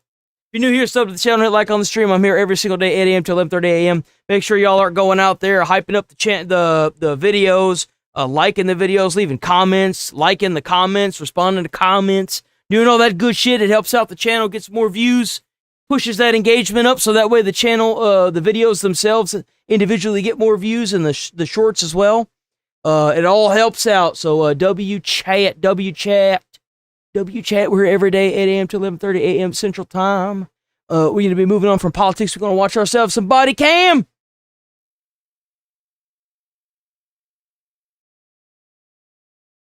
$119 miles per hour police chase. Oh, we're going to watch this. On June 22nd. Here we go. W Midwest Safety. Hell yeah, Midwest Safety. Go check out Midwest Safety on YouTube. Boom. We also got a Discord. Don't forget to check out the Discord. W Discord. 2025 in Milwaukee, Wisconsin. W Sticks and Rachel for setting up and dealing with the Discord. W. Flee after an officer attempts to pull them over for reckless driving. Unknown to the officer, the teenagers are recording the police chase on their phones for fun and are about to make the worst mistake of their lives. 4-5 dispatch. Wait, what's going on here? On June 22nd, 2025 in Milwaukee, Wisconsin, 4 teenagers flee after an officer attempts to pull them over for reckless driving. Unknown to the officer, the teenagers are recording the police chase on their phones for fun and are about to make the worst mistake of their lives. And there they go. You really trying to run? Is that a Nissan? What is that? I've seen that car around. It's going to be a great Nissan. Oh, that model anyway. 894 at Greenfield. Current lane 2. Looks like occupied 4 times. Still going southbound. 894 at lane 2. Just right into the express lane this time. Man. Speed's going to be 118. 118. Not yet. Closing up the gap right now. Oh, crash. Oh! It's going to be southbound 94. Greenfield. It looks like you motherfucker! You motherfucker! Oh, that shit pisses me off, man. Not yet. Going 118. Man. Yeah, right now. That's the reason why, right there. That's the reason why. Just airstrike them. Just kill them. Just be done with it. Whole fucking car. Crash. Just be done with it. Send me extra units. It's going to be southbound 94, Greenfield. It looks like he's trying to take off still. It's going to be a female. Wisconsin. Damn! Boy, Adam Edward. Send me more additionals. He's still going southbound 894 Oklahoma. He literally just crashed a vehicle in lane 1. He's still going. He's slowing down now. Copy, 94 southbound Oklahoma. I could not get him. He literally just spun out of traffic. Southbound 94 Oklahoma Avenue. 4-5 dispatch, if you want to patch me in. We're going to get off the freeway right now. We're going to go westbound at Oklahoma. Copy that. 4-5 with another vehicle hit. 8 firm, lane 1. All right, now we're going to go 103 in Oklahoma, going southbound. Right there, boom. No. Hold on, wait a minute. Right there. When they turn onto that road right there, send the Patriots in, baby. Send in the Patriot missiles. Blow that bitch the fuck up. Right there. Boom. Done. Don't have to worry about it. Don't have to do anything else. Done. Oh, that patrol squad's going to take crazy, man. Patrol squad is taking this crack? I hope so. Jesus. 963 copies. We're pulling up to Oklahoma now. Oh. Damn. Looks like we're like. Wait, where's the? Did they drive by it? Where's it at? Oh, look at that car, man. Oh. Yeah, look at the car on the right.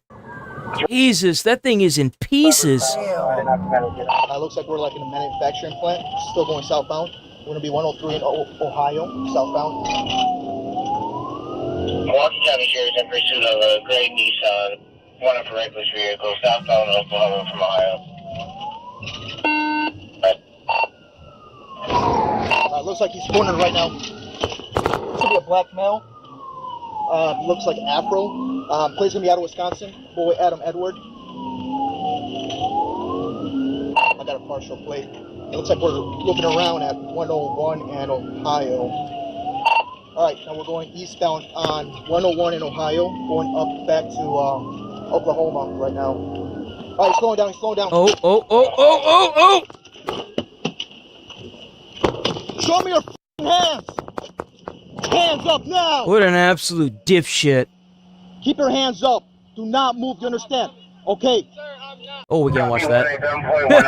Nope. I don't need. Nope. Can't see that. Nope. Mm-mm. All the way down for me. Nope. Sir. Legs down, everything. He's right here, like Oklahoma still. Oklahoma to 103, so make a left. 963 to 45. You're on 103 in Oklahoma still, correct? A firm, just shoot. What's down to pursuit? Something tells me something else is going on here. There's way too much left of this video. Going on Acura, There's way too much left of this video, man.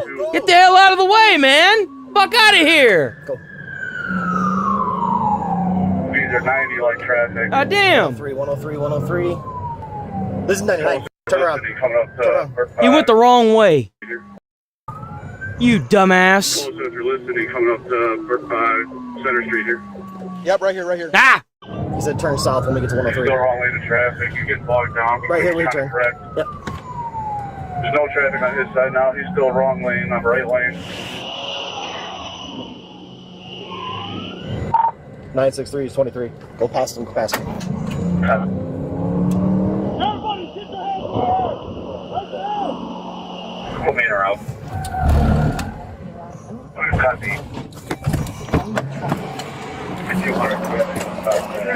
Slowly stand up. All right, driver. Hey, Monty, stop. Now walk backwards. Demo. Left hand. 70 road to dry light traffic from 124. Keep going. Keep going. Stop. Keep going. Stop right. Can I get my phone, please? No. I didn't do anything. Keep walking. Keep your hands raised. Walk backwards to the sound of my here. Keep your hands.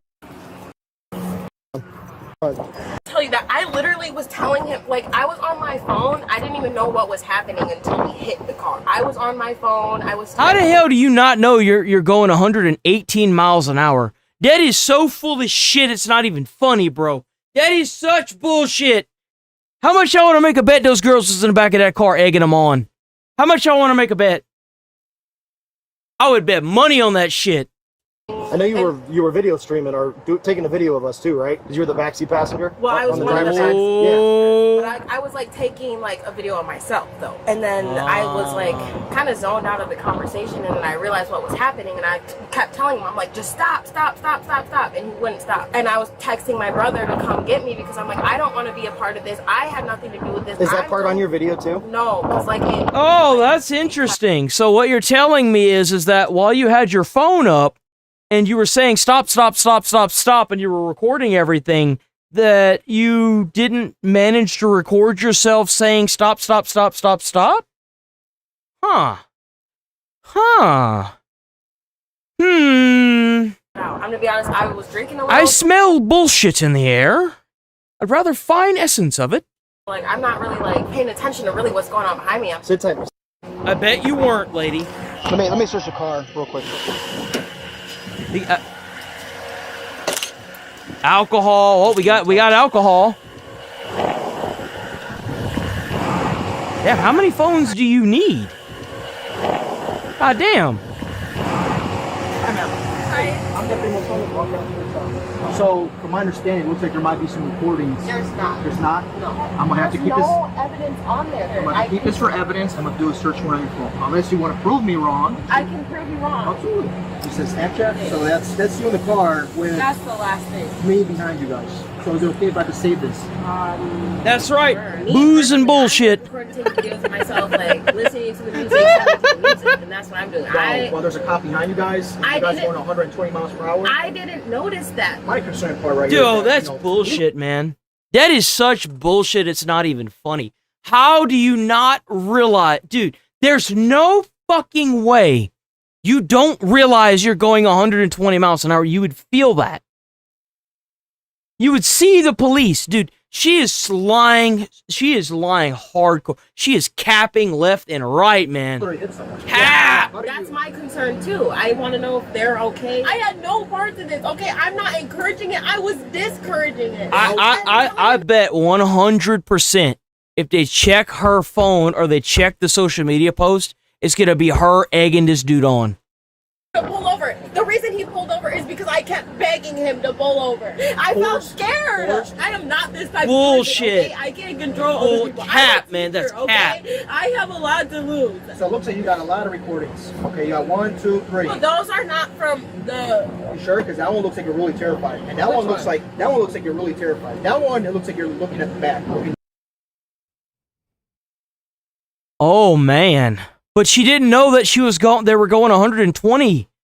See, she didn't know that. So like, that's why she's so happy. Whoa, Whoa-wee! Okay, those it is. I'm not talking about. Not the bottom ones, no. Yeah, I'm just saying whatever you guys need. I just want to get out of here. All right, boss. So from just seeing the alcohol in the vehicle, man, I believe that you might be impaired. Okay, you know you're not even 21, right? Were you drinking today? I have one. Honestly, I'm being At what time? The answer to that question is yes, sir. You see, once you've been put in the position of the bitch, you must acknowledge the position of the bitch. You must assume its purpose and goal. So the answer should be yes, sir. It's like a little mixed drink, like 5%. 5%? The whole thing? About it. What's up with the fleeing, man? I guess I just panicked. It's a simple ticket, man. Yeah. Me, I thought I was already. Why the hell is the go-to for fleeing the police panic? What the hell is that about? I don't get that shit. Why? Why is that the thing? Why'd you flee the police? I got scared. Yeah, because this is totally going to help you. Almost killing 4 people in another vehicle that's moving on the interstate, ruining their entire day. Maybe their life, depending on if this shithead has insurance. That's totally going to help your fucking case. Like, what? I don't get it, bro. I just went to talk to the prosecutor the other day. I just got some tickets dropped, and I wasn't trying to get in no more trouble. Man, you literally had 3 females, and one was your girlfriend, right? That's totally what it is. Mama in the vehicle, man, and you literally almost ended all their lives just from crashing into that one car, and you still continue fleeing. That's almost inhumane, to be honest. That sounds like not a human being. No. Yeah, they hit that. He hit that car going 118. He hit that car so hard it turned sideways. It almost got struck by an 18-wheeler as well. Like, and they just didn't even stop. Like, holy shit, man. Well, that action was criminal. Hey, you're looking at felonies. Have you ever been arrested before? Arrested? For what? Yes. Possession of paraphernalia. So is that what you're tossing out of the vehicle, or? No. No? Years ago when I was younger. What do you do for a living? Yeah, I'm trying to get a job. I had a job. How's your license? Is it valid? I have a license, yes. I just got pulled over 2 times before for speeding. I'm gonna put you in front of my squad, and we're gonna do a couple tests. Let's go in front real quick. Oh, here we go. You only have 1 beer or whatever? One little... Oh, he's cooked. Yeah, I'm shaking. He's cooked. Yeah, He's you're cooked. Right. Shaking a lot. Well, that's why you ran away. Okay, you may begin.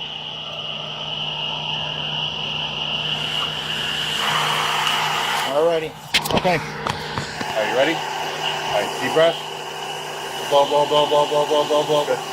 You know what the legal limit in the state of Wisconsin is? Isn't it like 0.01 or something like that? 0.08. But for you, it's 0. What? Yeah. Because you're 19, right? Okay. All right, what does that say? Woo! Twice the legal limit. 0.16. There it is. Malachi Smith, 19 years old, was charged with first-degree recklessly endangering safety and fleeing or eluding an officer, resulting in bodily harm or property damage. The collision caused significant damage involving Smith's vehicle, a civilian. How? I wonder how the individuals inside of the car made it out. And a Freightliner semi-truck. The victim of the So it did actually hit the Freightliner. It did hit the 18-wheeler. A crash was taken to the hospital with moderate injuries and was later released in stable condition. All others were temporarily detained pending injuries and was later released in stable condition. All others were temporarily detained pending investigation and released. They are not suspected of wrongdoing. Malachi is innocent unless proven guilty in a court of law. He did it. It's all on camera. Shit. Like, come on, man. What is this?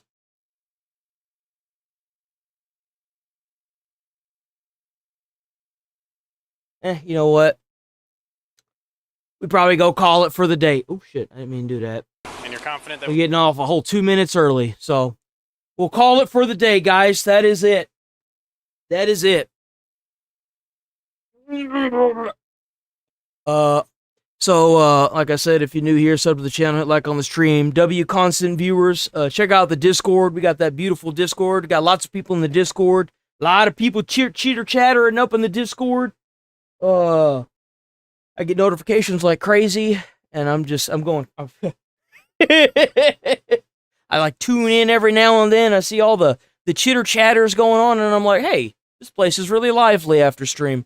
Yo, W chat. Check out that channel membership. That helps out whenever the stream gets demonetized because of a song in the background. Also, the jewels help out with those viewership. Make sure y'all are hyping. You can hype videos up to 3 times a day. Hyping is doing wonders for the videos. W hypers. I mean, you can hype up to 3 times a week. Did I say 3 times a day? My bad. My bad. Y'all are doing awesome. Y'all are killing it, destroying it, manhandling it. You know what I'm saying? Showing it who's boss. Make sure y'all leaving likes and chit-chatting in the comments of the videos too. I'm trying to aim for 4 videos a day, unless it's the weekend, then there's only 2. We also got those 4 shorts that come out. Try to find those 2. Hit like on those, leave a comment, like other people's comments. All that shit helps get more people involved, more people talking, more people chit-chatting, and it really pisses off the people that don't like us getting together and talking and chit-chatting. You know, they like to keep us separated because that's what they do. There we go, play that one. W chat, W Jules, W Donos. Keep being y'all. Stay safe out there. Enjoy the rest of y'all's day. As soon as I can afford to, afford anything, I'm able to support myself with YouTube income, then I'm going to invest in probably a editor with the money that's left over. So that way it can go longer on streams. So every bit, everything that you do that I just said will help out with that matter for sure. Donations help too. Everything helps. Giving those gifted memberships.